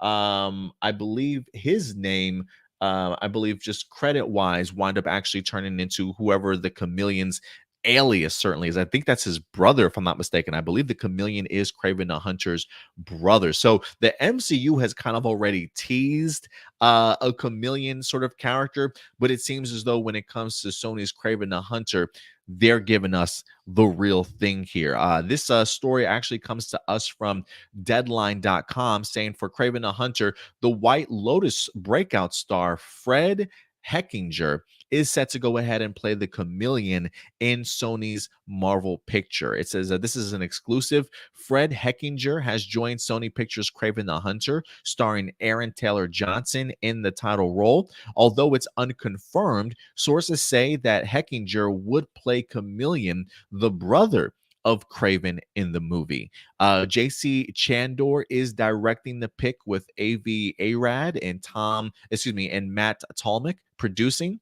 It says one of Sony's universe's Marvel characters, Kraven is among Marvel's most iconic and notorious anti-heroes who has encountered Venom and Black Panther, among many others, as well as being one of Spider-Man's best known and most formidable enemies. The film itself will be released theatrically on January 13th of next year. January, the morbid month of movies, where movies tend to go and die, Stuart, unfortunately. So I am kind of curious as to what level of movie we're going to be getting in here. The article also says, as for Chameleon, the character is the half brother of Kraven and is usually depicted as a master of disguise, known as his abilities to impersonate virtually anybody. He does a fantastic job at that, to certainly say the least. So, Stuart, while I'm personally not familiar with a Fred Heckinger in regards to White Lotus. I have seen White Lotus up on my to watch list over on HBO Max. Maybe it's certainly worth checking out just so I can get a better understanding as to what Fred Heckinger is going to bring to this role. My levels of anticipation for this just comes to the idea that we're continuing to introduce other Spider-Man villain characters in here when it comes to Chameleon. I would be curious to see how far along Chameleon is as a character by the time we get to this movie. Clearly, Kraven the Hunter is going to be sort of the main focus, but I am kind of curious if maybe Kraven is further along in his ways than maybe say Chameleon is, or are they both at this point in time brothers who are very formidable in what it is that they currently do as part of their jobs, right? Clearly no interference from the webhead at this particular point in time, but I would be interested to kind of see how far along Kraven the Hunter is in his career when this movie starts, or is this truly like an origin story of him becoming the hunter that we know and getting the kind of opportunity to kind of see what this family dynamic is. I think the fact that we've got the brothers along with the father in here kind of tells me that there is going to be a very close sort of family dynamic between all three of these actors, really kind of feeding off of one another. So I'm gonna have some fun checking out this film. I have already been a little bit hesitant when it comes to Sony and their movies. I haven't necessarily been the biggest fans of the Venom movies that we've had so far. I'm keeping my fingers crossed for an impressive Morbius movie to kind of surprise me. So when it comes to Kraven the Hunter, there is a bit of hesitancy, but just based off of who I've seen so far actually be cast, the idea that this feels like it's going to have some interesting family dynamics involved also. It definitely has my attention in here. And anytime you get to bring in a master of disguise, for some reason, the first person that comes to mind is Tom Cruise from a Mission Impossible movie. I'm just ready for him to take off his chameleon mask and it really be Tom Cruise underneath there. I really want to see how they play up the master of disguise thing in here, and how serious of a role Chameleon might actually have in this film. So I'm intrigued. They have my attention. Stuart, how about you when it comes to this announcement? Yeah, definitely excited to get the Chameleon in live action in this movie. And I think like having him be in a Kraven movie instead of a Spider-Man movie first is actually probably a pretty smart idea from Sony's part. I think for the movie itself, my overall anticipation is really just going to depend on how they do Morbius. Because I do like that Sony seems to be going like the more DC route of things, where like Mm. with DC, like the way like all their movies have a very different tone from each other. You can have like your dark and gritty films, but then you can have your peacemakers. I feel like it looks like that's what Sony wants to be doing with their Spider-Man universe. It looks like, we got Venom, which was just like an action comedy, and then we get Morbius, which really looks like it's going for like kind of the horror feel for it. So I feel like my overall like anticipation is really going to be on how Morbius ends up doing. Is it a movie that they're actually going to try with, or are they going to go the Venom route of just playing it safe? And I really hope that's not the case. And if they do like go the route of actually taking a risk and trying something new with Morbius, then I'll definitely, even if it ends up falling flat and ends up not being a good movie, it'll still pique my interest with this, because then we know we're not just getting a generic action movie overall. But with the Chameleon being in this, I'm also kind of wondering, if he's going to end up being an antagonist for Kraven, because it would be kind of an interesting idea, the idea of having to hunt someone who can constantly change what they look like. Almost seems kind of like the opposite, same power set, but almost the opposite premise of the Human Target if they went that direction from DC. Oh, that's a good point, man. I do love your comparisons there for sure. So I'm glad you wind up bringing that up. Marcelino does ask, he says, why do you say that January is a morbid month of movies where movies go to die? Is there something I'm missing? I don't understand. Yeah, I mean, some people may not realize it, but I mean, maybe Stuart, you can kind of talk about this also a little bit. Yeah, I always feel like when it comes to January and February, I feel like studios tend to put their least favorite movies in that position. I mean, it's one of those things where I feel like maybe they don't have a lot of confidence in it whatsoever. But I will say one of the things that I just read, somebody said, um, an editor-in-chief over at Rotten Tomatoes say that it's a combination of things, bad weather and folks tightening their belt financially after spending a lot during the holidays, kind of Mhm. steer audiences clear of the movie theaters.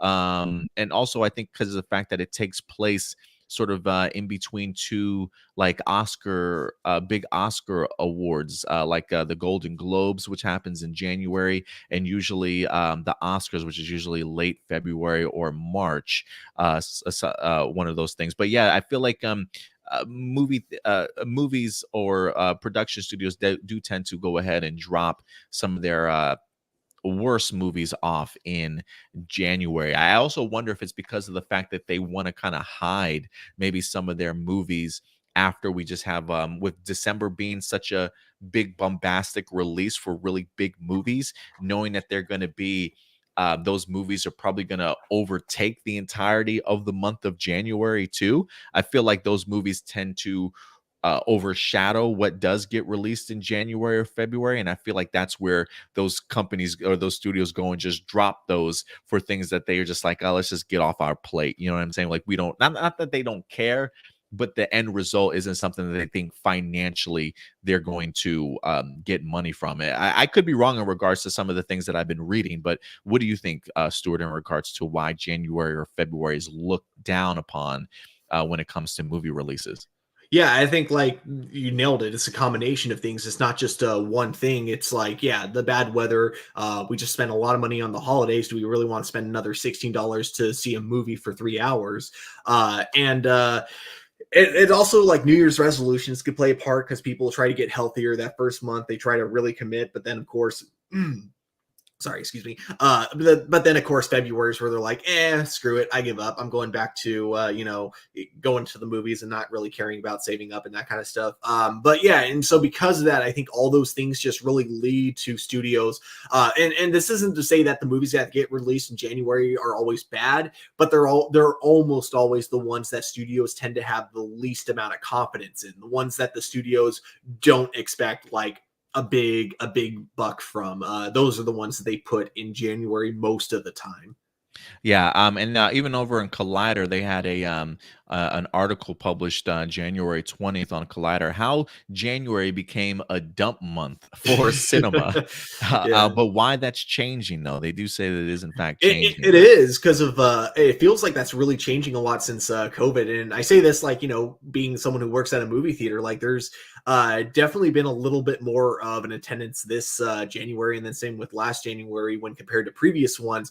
But it also might just be the fact that I'm looking at it as, okay, we're having like a bigger than usual attendance, but that's because I'm comparing it to the previous month of December, which Mm. was happening during COVID. So it might just be that December is a really slow month, but you don't really notice it because it ends up being the same amount as January. Yeah. So when they tell me Kraven the Hunter is being released January 23rd, my mind Yeah. automatically already goes to yikes. Okay, we'll see Yeah. what happens. But look, they got some great talent in here attached so far. So maybe this is maybe the tides are turning. But yeah, January and February usually not known for the best cinematic movie releases. But all that information, if you guys want to dive a little bit further into that, you can certainly find that over on Google in regards to why is January such a bad month for movies. They'll definitely explain it to you guys. But guys, the Chameleon, when it comes to Sony, they're continuing to push forward on their Sony villain movies. Kraven the Hunter will be here January of next year, and the Chameleon is certainly joining them. I feel like anytime Russell Crowe joins a project, is probably very much worthy of our time, because I do love me some Russell Crowe, but I do want to see how all these characters are going to work together on screen. So I'm glad to see that these characters are getting some opportunity to shine. Now all we need, Stuart, is to inject some Spider-Man into their lives. Do you think it's eventually going to happen, or what do you like? I'm almost under an impression that they are truly putting together their Sinister Six movies still. Like they really want to set these characters up before anything else. Do you think that we'll eventually get a Spider-Man pop up in their universe? Yeah, and I think like right now, after all the positive receptions that they've gotten from Andrew Garfield appearing in Spider-Man No Way Home, I almost feel like there might be a soft retcon later on with this cinematic universe, with them kind of wanting to tie it into Andrew Garfield's universe. There was a rumor that I'm going to say that I don't think is going to happen, where they're saying that what if Doctor Strange is like their Crisis on Infinite Earths, in the sense of it's the movie that merges like the X-Men universe and the Sony universe into the MCU. I don't think that's going to happen. It seems like Sony really wants to just kind of focus on their universe and not have to worry about like, keeping it in continuity with the MCU. But yeah, I do think overall they're really just going to kind of see what, the fans are more interested in, if they would prefer Tom Holland going into the Sony universe, or if they really want to, if Andrew Garfield's interested in it and if fans really want it, they might try to like put Andrew Garfield into this universe. I've always wanted Tom Holland to go into Sony's universe. I think that's one of the speculation things that I've been saying for quite some time. But seeing their plans starting to be, unfold and be shown to us, while I personally don't think Andrew Garfield needs to come back, I can see why there certainly would be a push now for him to do so. Mhm. And I do think that if he were to return, however they were certainly going to go ahead and do it, I would love to see him face off against some of these foes and these villains and whoever they're establishing here over in the Sony universe. I think it's a lot of potential that could certainly be had here if certainly done right. But let us know your guys' thoughts now that you hear the Kraven the Hunter movie has officially cast the Chameleon. How would you certainly like to see Sony handle their universe? Let your thoughts be known in the live chat or the comment section box below. All right, Stuart. And I think with that out of the way, we've got one more topic that we're going to be jumping into in the realm of the MCU for you guys today. So last topic of the day, going to go ahead and show Marvel Studios some love once again as Blade. That's right. The Mahershala Ali led movie Blade is certainly back in the news as we have brand new, or I should say more casting announcements for this upcoming movie. For those of you who have not seen the movie Eternals, quick spoiler alert for you guys if you have not seen the Eternals. In the post-credit scene, we do get ourselves the opportunity to hear Mahershala Ali's voice as Blade without certainly seeing him on screen when he in fact confronts the Black Knight at the very end of that particular movie, finally giving us our first toe glimpse of Blade into the MCU in some capacity or another. And that just honestly gets me excited to kind of see where we can go and how we can get him involved in the MCU going forward, Stuart. I mean, we even have Moon Knight that's set to go ahead and drop MCU wise, really pushing sort of that dark and gritty theme that a lot of us are certainly hoping for. Maybe that could certainly open up the doors for us to get something very much Blade related. So when it comes to Blade and exactly how he fits into the MCU, that's something that's definitely going to eventually reveal itself to us. But in the meantime, more casting announcements have come out when it comes to Blade, Stewart. And I thought it'd be really cool to go ahead and dive into this, as it seems as though the star from Krypton, or at least one of the characters from Krypton, Mr. Aaron Pierre, officially joins Mahershala Ali and Marvel's new picture centered on the vampire hunter. For those of you who have not had the opportunity to check out Krypton, the old sci-fi show that I think only ran for 2 seasons, definitely worth checking out. It actually was a really great piece of Superman sort of content that I really appreciated checking out. Indy was doing reviews for Krypton on our previous YouTube channel, APlus Opinions, that unfortunately is no longer with us.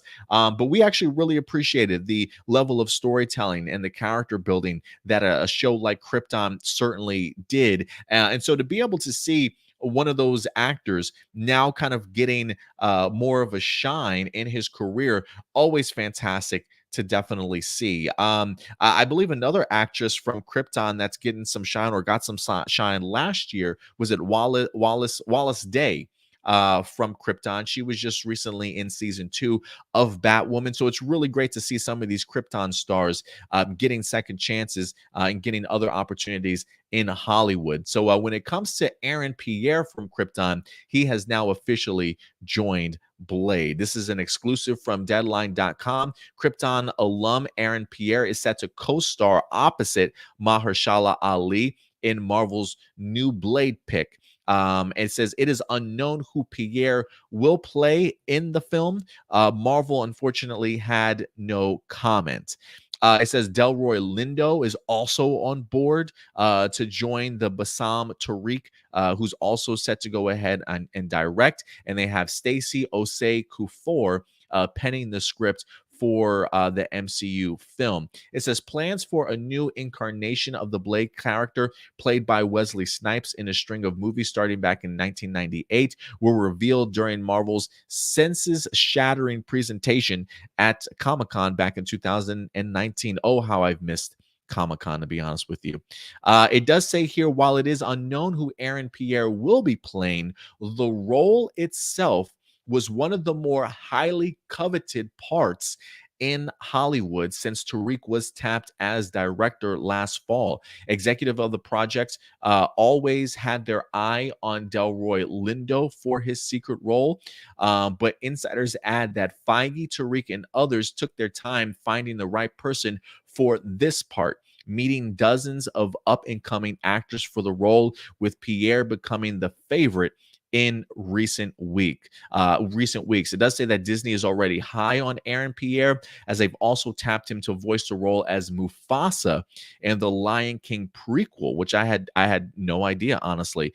He already had a busy year in key roles for M. Night Shyamalan's Old and Jenkins' Amazon event, The Underground Railroad. So if you are interested in checking out Aaron Pierre's work, definitely go ahead and check him out in Old and The Underground Railroad for you guys. But Stuart, I'll throw this over to you first. It seems as though this role has been tapped as one of the more highly coveted parts in Hollywood, and Aaron Pierre seems to be the lucky man that has officially landed this role. So, one, I'm not sure if you're familiar with his work in Krypton or not. If so, what did you think about Aaron Pierre? And just your thoughts in regards to him landing this role when it comes to Blade. Um, I need to go back and watch Krypton, especially now that it's on the CW like Oh, app. it is on So CW app? yeah, so I have Okay. like no excuse not to go and check it out. But yeah, from what I remember really liking him in that role, because I mean I just remember everyone in that show actually did a really good job. And there was definitely a lot of intrigue, so I don't know why I stopped watching it. But regardless, like knowing that they've had their eye on him for a while for this role, and they've been looking for this specific role for it seems like it's going to be a very big significant role in the movie and possibly other MCU films going forward. So yeah, my anticipation for that is definitely pretty high, and hope we get some answers soon as to who this mysterious role will definitely be going forward. But yeah, definitely looking forward to it. Yeah, I am too. Aaron Pierre has just got that look about him that's just like, just put me in a villain role. I'll be good. Yeah. Right? He looks like he almost reminds me of well, I don't know why I don't want to say Debo from fucking Friday. I don't know why he reminds me of Debo from Friday. Um, but yeah, I'll be interested to see what Aaron Pierre definitely does in this particular role. I'm a big fan of Delroy Lindo. The fact that they've got him in here, who I think we've been speculating that Delroy might end up being sort of Blade's mentor in this particular movie, more based off of the comic book mentor than, say, the previous Blade movie mentor that we wind up getting. It feels like this might be a little bit more comic accurate than anything. And outside of that, me not being too familiar with the Blade Rogues Gallery, not sure who Aaron Pierre could certainly be playing, but it seems as though he probably could come across as a rather formidable foe if it were to certainly ever come to that. But I might have to pick Indy's brain a little bit and kind of see what his Blades um rogues gallery certainly might look like, and see if he's got any opinions as to who Aaron Pierre can certainly be playing. They've been pretty tight-lipped so far in regards to this particular Blade film. How far along do you think that they are, Stuart? It sounds like at the very least they're about finished with pre-production. I would assume they're probably getting ready to start production if they haven't already. One other thing I gotta say though, kind of going back to the villain thing, is that I think what it is like the goatee that he can grow. Like I'm looking on his IMDb page, and he can grow a really awesome goatee. And I really hope they use that in the movie for whichever villain he plays, like because he has that perfect kind of classic. Because you know what, the villains, they always have the goatee and everything. He has Yeah. like, yeah, I don't know. It's just like I feel like that would be kind of perfect, if especially if he's playing a vampire, you know. Yeah, I think he could probably pull it off. So we'll be interested to see exactly how big of a role this is. But you're right. I think the fact that they kind of already had their eye on this role, the fact that it's a lot of people in Hollywood were clearly out to try and get this. One, probably I mean, everybody probably wants to be a part of this damn Blade movie, honestly, and to work alongside Mahershala Ali in their career. If anything, the fact that they had their eyes on him means that like I would be kind of curious to see if they crafted this particular role literally around Aaron Pierre when they wind up creating whoever this character is. So we'll see. Once we get more details, we'll definitely keep you guys posted for sure. Yeah, and it definitely seems like with Marvel, they tend to do that a lot with a lot of their casting in general. Like it feels like that's why they end up having to do a lot of rehearsals, because it feels like they have a very specific idea of what the direction they want to go in with the character, and that's why they end up like having over 500 people like rehearsing for like those specific roles. And I think they look for that with a long, like, not only do they look for who can like perfectly pull off that vision, but they also look for who's possibly there to do it long term. You're muted. Yeah, I said just most definitely. I think you nailed it there, Stuart. I'm trying to see if there's anything else here. A quick shout out to Fost. Appreciate you coming through, Fost. Side note says first Captain Marvel movie made $1 billion, and movies that make $1 billion only make $1 billion because fans like them so much, and that they return to theaters to rewatch them. Absolutely. I mean, in any film to clearly get up to $1 billion, you're definitely going to need that rewatch and replay ability for some people. And I think the fact that Captain Marvel certainly did that. Certainly speaks volumes in regards to certainly how it hit some people. For me, it just, for me at least, it just didn't hit that way. It was a little bit lackluster in areas for me, a little bit too slow paced.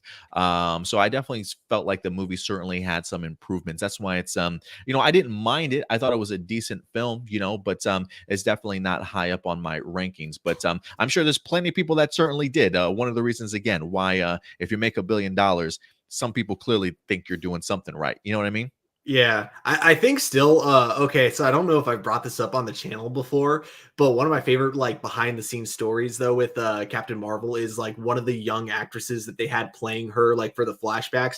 Because you know how Marvel is super secretive about everything. Like apparently they never told her she was playing Captain Marvel when they were filming her scene. So when she went to go Oh, see Marvel in theaters, that was her way of finding out. She's like, "Whoa, I'm in Captain Marvel. Wait, I am Captain Marvel."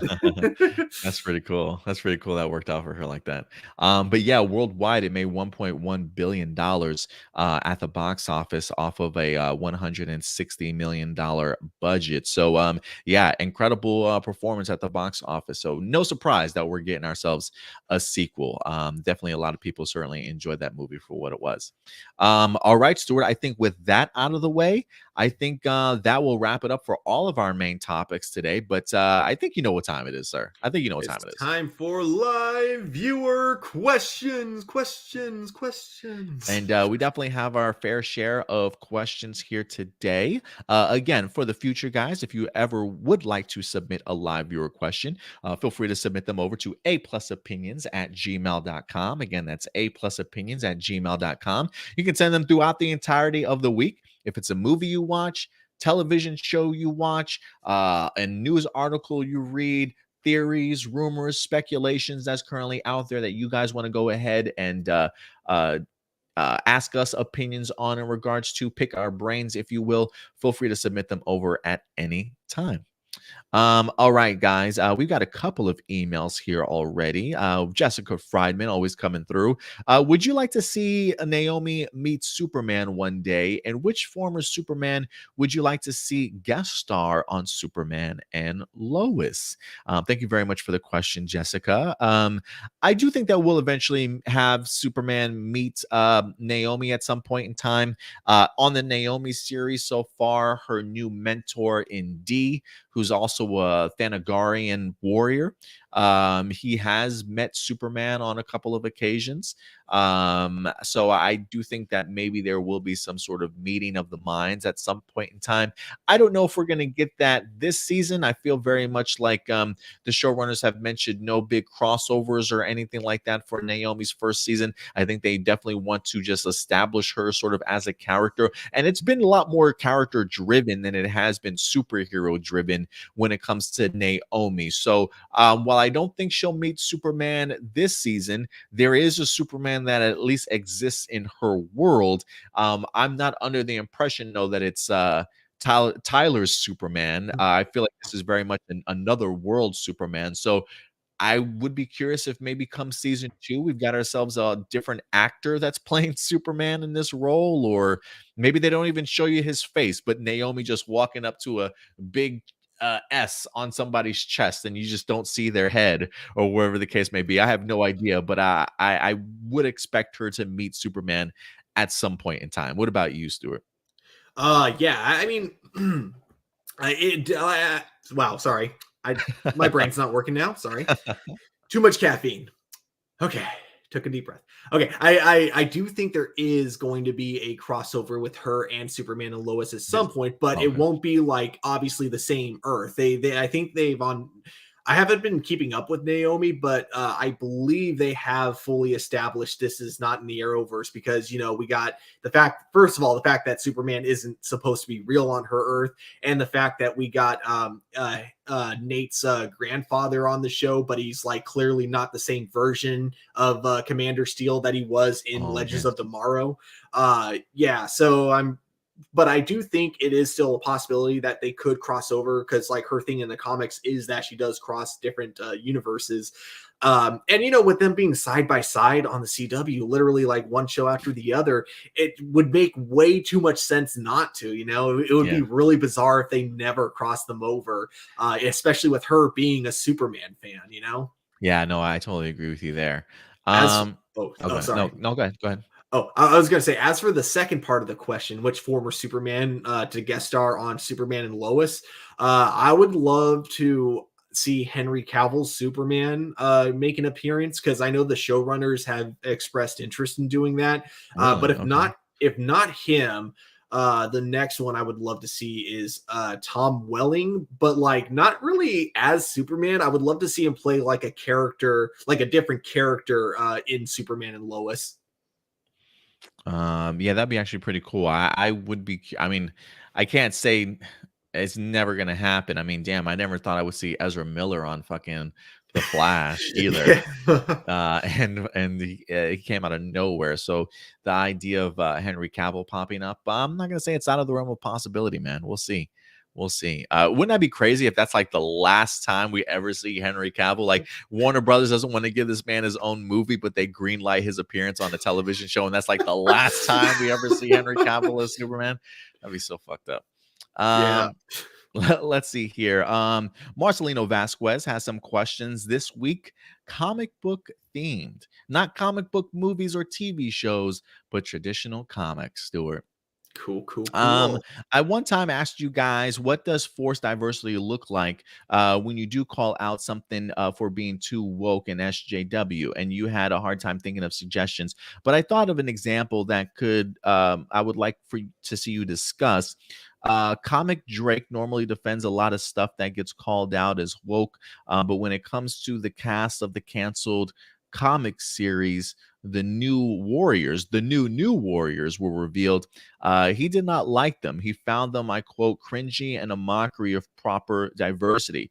The reason why he didn't like them was because their names, powers, and designs and origins all stem from negative stereotypical labels that the characters are taking back as badges of honor, similar to how some women took back the B word and used them as badges of honor today. I recommend that you check out the full video to understand the context. I think I understand what you mean. Mm. I do remember seeing when they revealed the new Warriors. I can't lie, Stu. I think there was a part of me that was like, that's a little too on the nose. But I do remember feeling some type of way about the new Warriors. I didn't realize though, just some origins, designs, and powers were stemmed from negative stereotype labels that the characters were trying to take back. Um, Maybe that works in a real life setting, but I don't know if that works in just comic book form. What do you think though? It's really hard for me to say personally, but like I feel like the idea of taking a negative stereotype and wearing it as a badge of honor doesn't always work as well as people who come up with that idea think it might in their head. It's one of those things where I always feel like the intention is definitely good, but maybe um I to a would certain almost degree, huh? I was gonna say I would almost leave that up to the culture itself to Yeah, yeah, right? exactly. Like That's what I was kind of get to is that yeah, leave it to the culture to kind of really decide. And the whole thing too is that if you have like one or two characters within a bigger group that stems from somewhat of a negative stereotype, but you have like another character within that like group that doesn't stem from that stereotype. I feel like that's kind of the way as a writer you could kind of address that it's there without having to say that like, hey, this is a very common thing. But when you do it with an entire group, I can see why that would come off as like offensive more than like actually progressive. You know what I mean?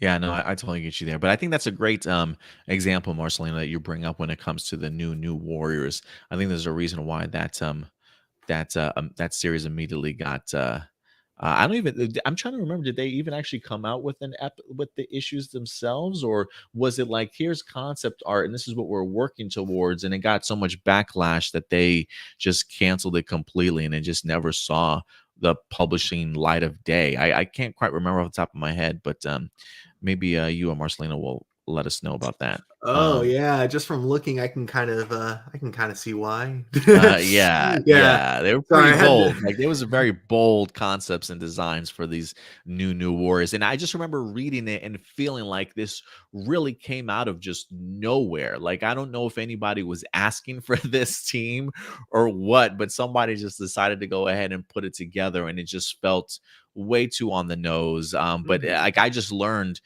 today about the idea of some of their powers and designs being based off of negative stereotypes. I had no idea. Oh, and Comic Drake's video that he was talking about, it's like actually one of the first things that pops They up, pop and up. it's actually it's interesting. It's labeled "This is mockery, not diversity." Ah, interesting. That's That's probably actually a a good good way way to to put it. that's Yeah. probably a good way to put it. So yeah, maybe we'll definitely give them a give the video a watch for sure. But yeah, I don't really get too many moments where it feels like just in your face or just too too woke, too SJW type of thing. I usually don't have issues with that. But I do remember when I saw the new Warriors, I was thinking to myself, this feels off to me for some reason. But yeah, maybe we'll give it a shot. He also asked, have you been reading the Invincible comics ever since the show was made? Have you read the Invincible comics even before or after the show? No, and I really should because I really like Robert Kirkman's writing in The Yeah. Walking Dead. So I feel like this is a comic book that I would love because the show was absolutely amazing. I've gone to my fair share of comic books before, comic book stores before, and I've seen countless of Invincible comics on the shelves, and it's always been one that I've always been intrigued to get into, but I've never dove into.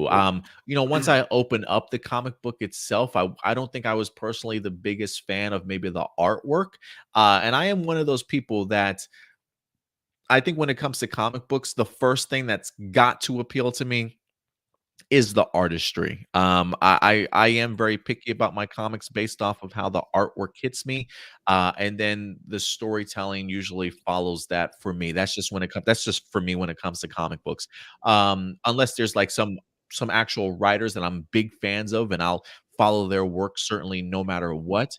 If it is a brand new comic book that I'm getting involved in, usually artwork is the first thing that I certainly look at. So I've always kind of blindsided and not, or at least I've always pushed the Invincible comic to the side and never gave it the time of day, even though I've been fascinated in it. But I think for me, I'm okay not having uh read Invincible. I think if Invincible story is going to be told, I'm much more okay with just watching the animated series. And I thought the first season was fucking incredible, man. I was Yeah. really impressed with Invincible so far. So yeah, I would definitely recommend it if you guys have not done so.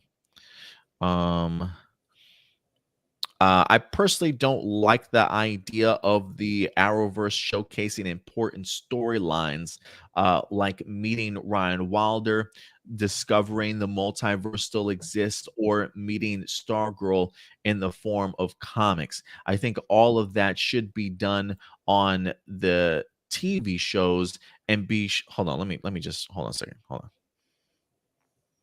I personally don't like the idea of the Arrowverse showcasing important storylines like meeting Ryan Wilder, discovering the multiverse still exists, or meeting Stargirl in the form of comics. I think all of that should be done on the TV shows and be showcased through the actors, because I think you're asking too much for the fans to read the comics, and it is extremely unfair. I'm not against them doing comics for the Arrowverse as long as the stories are one-off adventures that don't make a big impact, like answering the origins of Project Injustice that were referenced in Armageddon, Dreamer trying to master her powers, or showcasing the adventures of Roy, Thea, Nissa, and Talia. What do you think about that? Uh, yeah, I mean that's honestly a fair that not everyone's like into that idea. For me personally, I kind of like it only because like it means that now during these big events they can now, without the restriction of a TV budget, they can now like kind of tell these stories as if they were larger than life. So the idea of them crossing over with Stargirl, if it happens on the CW, it's not going to look as quite epic as we may want it to look, because of the limitations of TV budgets and also the limitation of scheduling as well. Because now it's not like before where they were all filming at the same time and they could all like line their shows up to do it. I feel like now, ever since COVID and with all the shows like now filming at different times, it becomes so much more difficult to do these crossovers and everything. So I do like how they're kind of dabbling in the idea of how would these characters like interacted when they met each other for the first time through the world of comic books before seeing how it's going to work out on the television side of things. I think it's like a good like way to dip their toe in the water, but I also do totally get your point of view. What I hope they don't do later on is for people who don't read the comics, I hope they don't make it so it's like you have to read the comics to know everything that's going on. I think like for the Mhm. most part though, people can just kind of accept, okay, these guys met each other in the comic books. The specifics on how they met doesn't really affect the story that we're watching in this current crossover where they reference the fact that they've met each other. That's how I hope they go about it. And oh shoot, I had one more point and I completely forgot what it was going to be. Oh yeah, right. Because they've done this once before in the Arrowverse, and for me, it didn't bother me when it happened because I didn't know about the Vixen animated series until after she made her debut on Arrow. So Mhm. when they mentioned having an animated adventure, I thought I didn't know what they meant by that, and then I'm like, oh wait, that was literal. Okay. Yeah, literally. Yeah. Yeah. Yeah, that's pretty funny. Let's see here. AJ, he's got a couple questions too. AJ says, "Isn't it still so cool that Simu Liu is getting more acting opportunities, such as film and commercials, since the wide success of Shang Chi? And do you think he will or not get typecast for getting roles as an Asian actor? Following, what do you think of there being a live action adaptation of Barbie? Do you think it's unnecessary?" Well, I will say this. Yeah, shout out to Simu Liu for opportunities that are certainly headed his way. I mean, when there's already a stereotype out there of maybe Asian actors not being uh um like lead actors in their own movie sort of thing, or them not being able to garner a big sort of box office.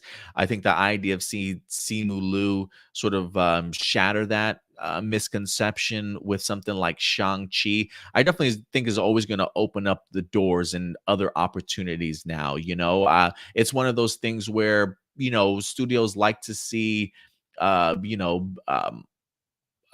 to see big money certainly come their way. And if Simu Liu, as a lead actor in his own movie, can certainly do that, then I think it's definitely going to open up the opportunity for other Asian actors to have lead roles or find themselves in bigger opportunities, whether that be a lead role or other bigger films that are certainly getting made also. So I think Simu just continues to open up those doors for his Asian community for sure. And so I think it's pretty cool to kind of see him getting other opportunities outside of Shang-Chi. There is always that worry of being typecast. I'm sure that's probably a typecasting of Shang-Chi that I think even he was probably concerned about maybe going into this film. But I think he's proven that he's definitely has a range. I mean, you go from Kim's Convenience to Shang-Chi. I think they're two completely different things. I think it just shows that Sim was capable of doing a little bit of everything. But what do you think in regards to that, Stuart? And the second half of that question, do you think the idea of a live action adaptation of Barbie is necessary? Uh, I'll answer the second part first. Yeah. Necessary, no, but do I blame them for doing it? No, because I mean, like, it's a popular brand that's been around for a while, so of course they're gonna bank on it. And if girls can find ways to connect with her, good for them, and stuff. It's definitely not my cup of tea, but you know what? I'm sure someone out there will watch it and probably enjoy it. So, I do have to say, him being Ken doll is freaking hilarious. I think that's why he asked the question, right? Because he's being cast as Kendall, if I'm not Uh mistaken. I believe so. Let me maybe not. Let me see if I can pull this up here. But Uh, as for the first part of the question, I can't help but think of the amazing meme that he actually made on his own Twitter, where it was one of his older stock photos from a while, and it just said, "No more stock photos for this guy." Uh, and yeah, like he did. What I loved about his role in Shang Chi was that, you know. It never felt like he was just kind of the stereotype. You know what I mean? Like, there was definitely a big part of his culture being a part of his character, but it never felt like, just the stereotypical parts of his culture were part of his character. Like, they gave him a personality outside of that. They gave him a best friend who, like, the two of them have a job that they really love together. That isn't really what you would expect from a superhero. You wouldn't expect a superhero to be driving cars and just being, like, honestly, being kind of like where I am in life right now, where it's like, I don't have like the most exciting job in the world, but it gets me through. It helps me pay for my apartment, and I, as long as I get to hang out and have a couple beers with some friends afterwards, I'm okay with it for the time being. And I love having kind of a character living that type of lifestyle as well. So it's yeah. it's great. It's the culture is important to his character, but it doesn't go too far to make him a stereotype. And just to go back to the Barbie thing, so yes, Simu is going to be in the Barbie movie. He's not playing Ken though. Oh, okay. That goes to the handsome as always Ryan Gosling. Oh, So okay. believe it or not, Barbie is being led by Margot Robbie. Which I think is as great a Barbie casting as you can ask for. So we got two of the most beautiful people in Hollywood playing Barbie and Ken, and Margot Robbie and Ryan Gosling. But they also have America Ferrera and Simu Liu, who have both been added to the cast. So, but they haven't revealed exactly who their characters are going to be playing. So, yeah, Simu will be in the Barbie movie. And honestly, while it's probably not necessarily my cup of tea. I probably don't really have any interest in it. I do love Margot Robbie and Ryan Gosling, and so I may find myself somehow watching this movie, or if the girlfriend tries to twist my arm a little bit and actually want to watch it, it may not take a lot of twisting, just because of the fact that I really do love both of them as actors, and I kind of want to see how they play up this particular role. So thank you for bringing that to my attention, AJ. What's so interesting about that is Margot Robbie tends to be like somewhat picky about her role. She doesn't usually take on a role for a paycheck. So I'm a little more intrigued now. Yeah, I don't know. I'll wait till a trailer comes out and see. So Yeah, yeah, maybe. I'll be open-minded. I'll be open-minded, Yeah, definitely. yeah. He also asks, which of the 3 original Terminator films is your favorite? And do you think Terminator 3: Rise of the Machines is underrated? I heard some people don't like it, even though it takes place after Judgment Day. Only downsides were that Sarah Connor didn't return after Linda Hamilton learned that John Connor would be the primary focus. Eddie Furlong himself, aka John, stated he wanted to return, but was dealing with drug problems. So Nick Stahl took over as adult John Connor. Do I think Rise of the Machines is underrated? No, I think it's probably properly rated, but that could just be me. Um, Clearly, I think both of our answers is probably going to be Judgment Day, but I Mhm. think we probably recognize the greatness that is the original Terminator film and what it established. But I think for me at least, yeah, Judgment Day, Terminator 2 is my favorite. Yeah, I mean, I love both 1 and 2, but I do enjoy 2 a little bit more. But 1 is great in its own right, if you look at it like a horror movie, because it's honestly more of a horror than it is an action movie, and it works well that way. But I recommend Terminator 2, the director's cut. I I don't actually think think I've that's seen the that. superior version. I don't But think yeah, I've no, seen the director's cut yet. huh? I don't think I've Oh, seen the director's cut yet.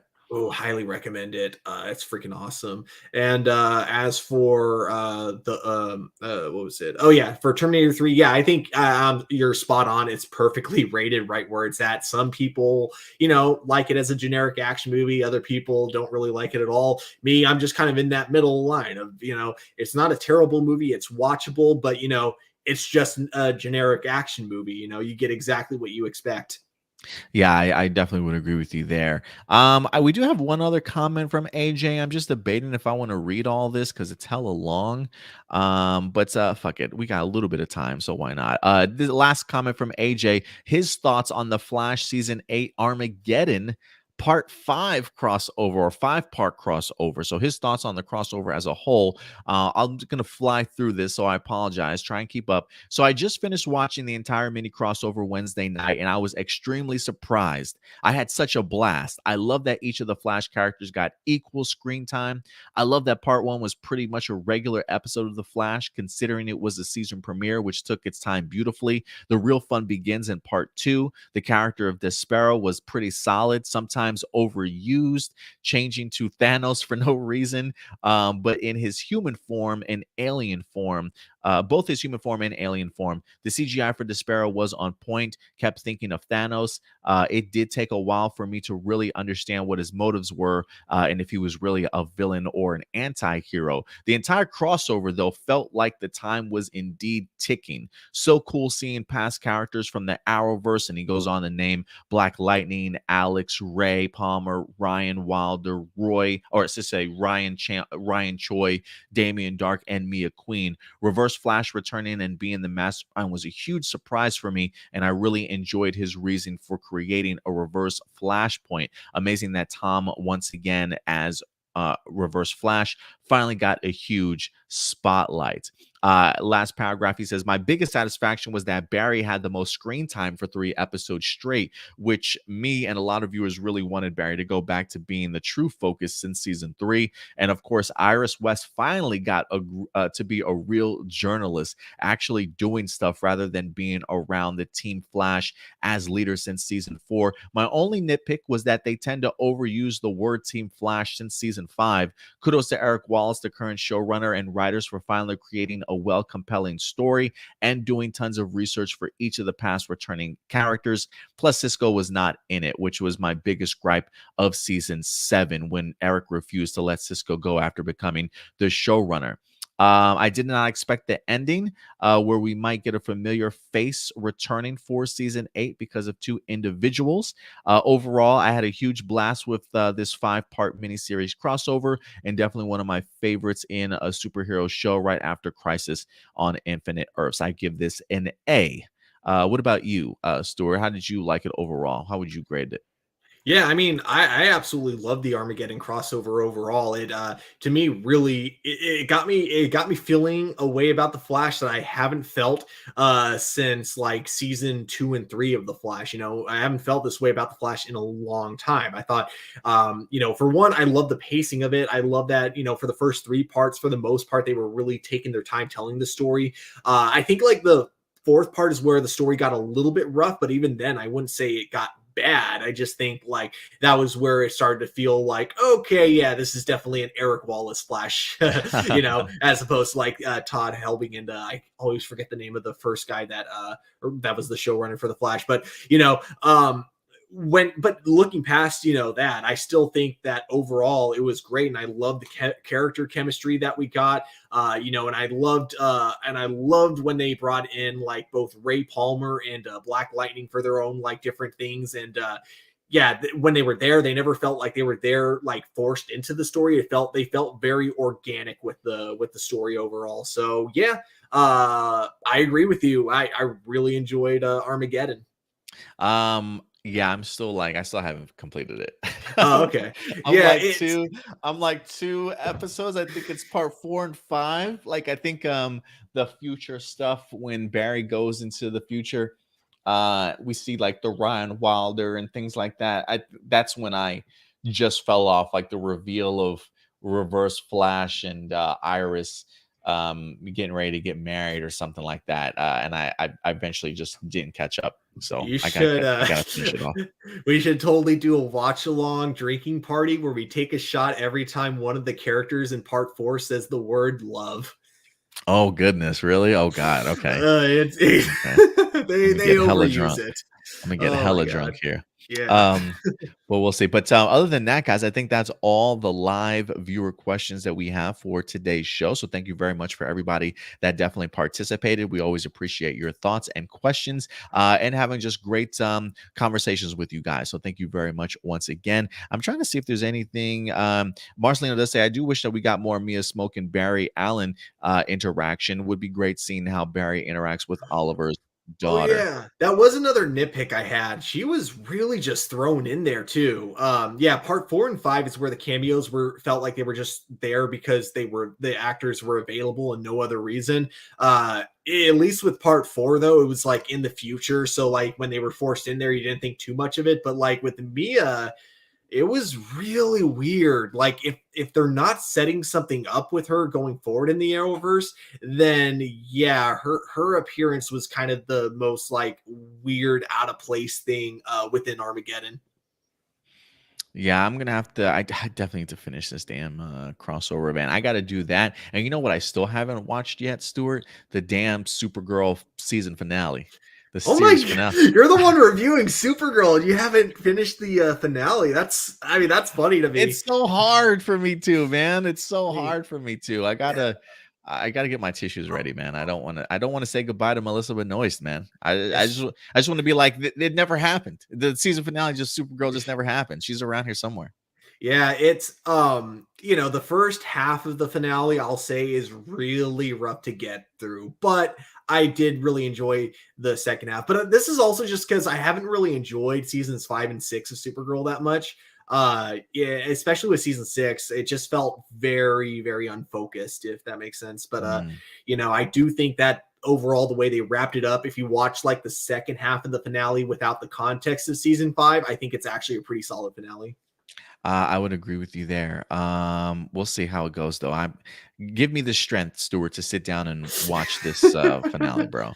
I do want to bring one other thing up here. This is from Mike, and you know what, Stuart? When we did our spoiler talk for the Doctor Strange into the Multiverse of Madness trailer, you know, I actually had a clip, I think, or a photo still that I had pulled up that I wanted to talk with you guys about that I realized after we closed off our discussion, um, we hadn't talked about it. And I found it pretty interesting in this trailer, and I'm glad that Mike wound up bringing it up because it has been getting some speculation over the past couple of weeks since this trailer dropped. Is it Kang the Conqueror in Doctor Strange trailer versus Scarlet Witch, or is it Maria Rambeau, Captain Marvel? And the scene they're talking about specifically is this one, Stuart. Yeah. I've seen some people say this is superior Iron Man, Tony Stark. I've heard some people do some close-up visuals of the face, saying this is possibly Kang the Conqueror in here too. I wanted to kind of jump in on this speculation myself. This to me feels like Photon. If I think it's one of the Rambos. Is the current one Monica, right? That's the Yeah. Okay. I do wonder if this is Monica, or maybe even her mother, for all we know, in this particular scene here, because we do see this character and the Scarlet Witch clash with one another. There's a part of me that thinks that this is Monica, and just based off of what their past was like in the WandaVision series itself, this would feel like a round two between these two characters, if you will.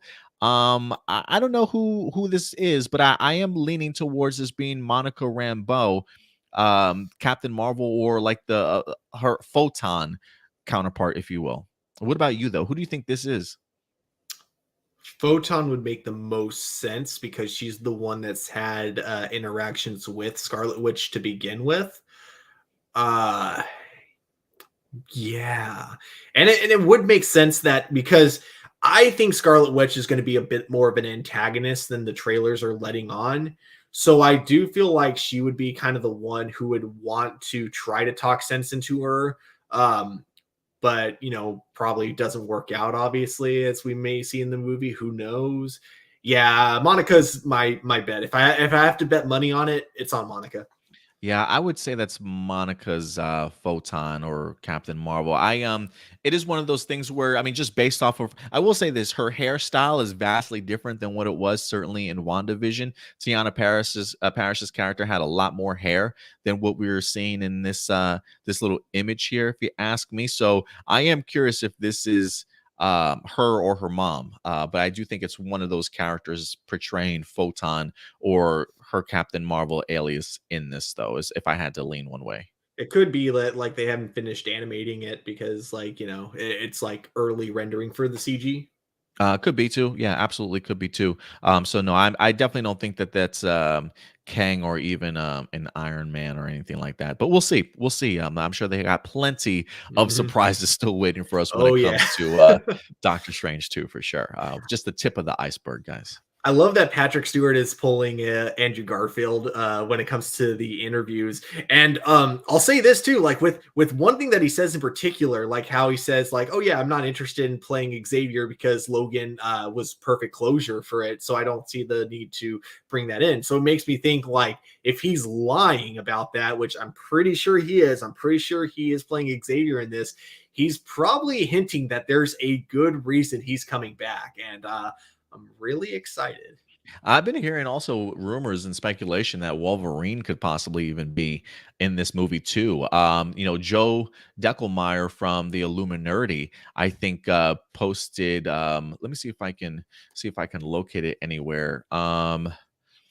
Wolverine in Doctor Strange 2. Let's see what pulls up here. So there's a Wolverine trends over rumors of Doctor Strange 2 appearance in the show. Let me see if it pulls up where the rumor came from.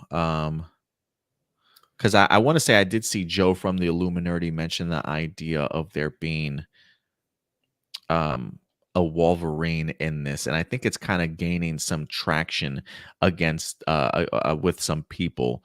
Do you think there's a possibility of him possibly being in here? Personally, I think so. I'm definitely not going to say no.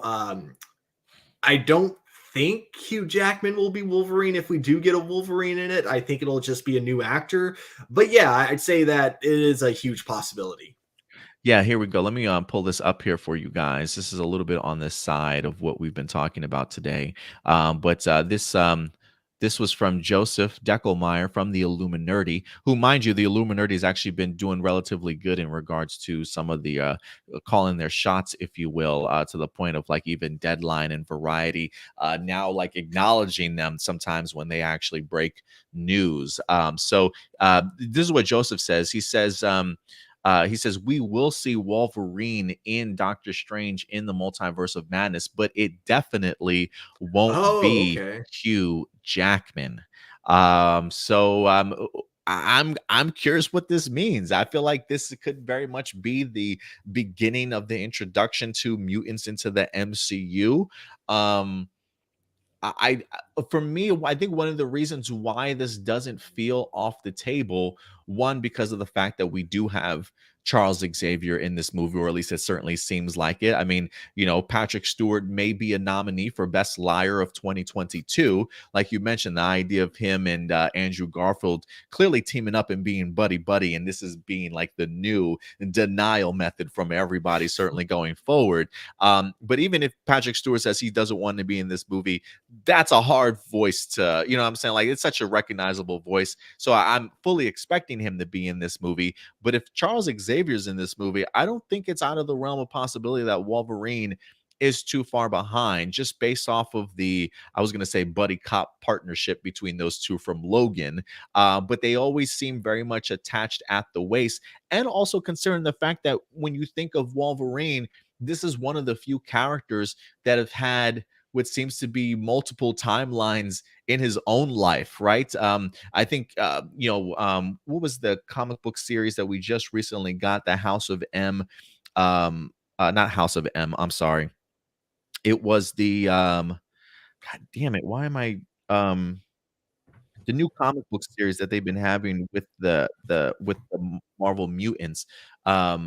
I can't remember the writer's name off the top of my head, but it sort of introduced the idea that because of the fact that Logan can kind of survive anything, that he's kind of lived several different timelines already, and he already has like the memories of some of those past lives, and it wouldn't be too far fetched either because of the fact that he took part in Days of Future Past. Like if there is Mhm. anybody that does do time traveling or has had their mind displaced before, and maybe placed into different iterations of himself, sort of thing, that has like the full chronology of everything that's happened in this world.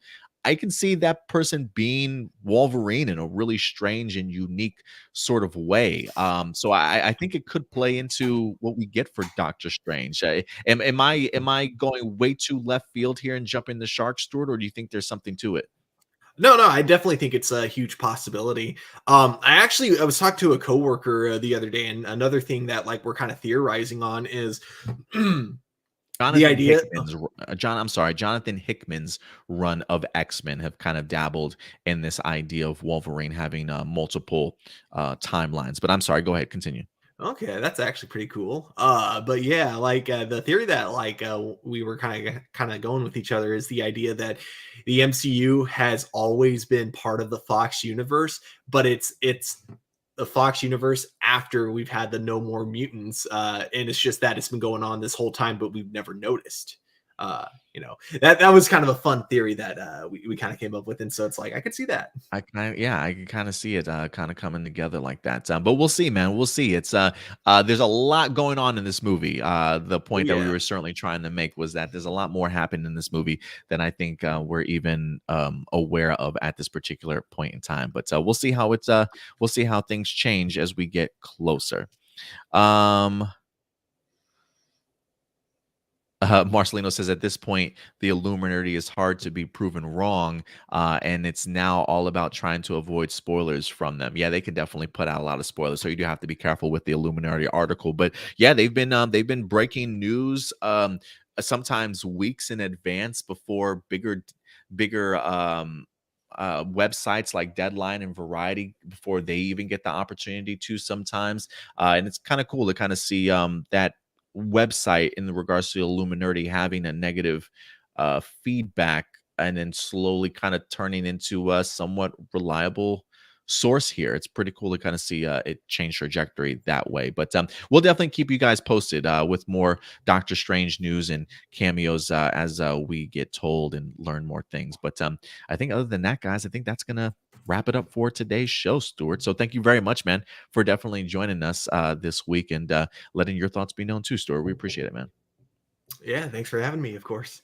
If people want to reach out to you on social media, where can they find you? You guys can find me at TurboStew01 over on Twitter. I'm going to be probably trying to do some Twitter spaces sometime in the future.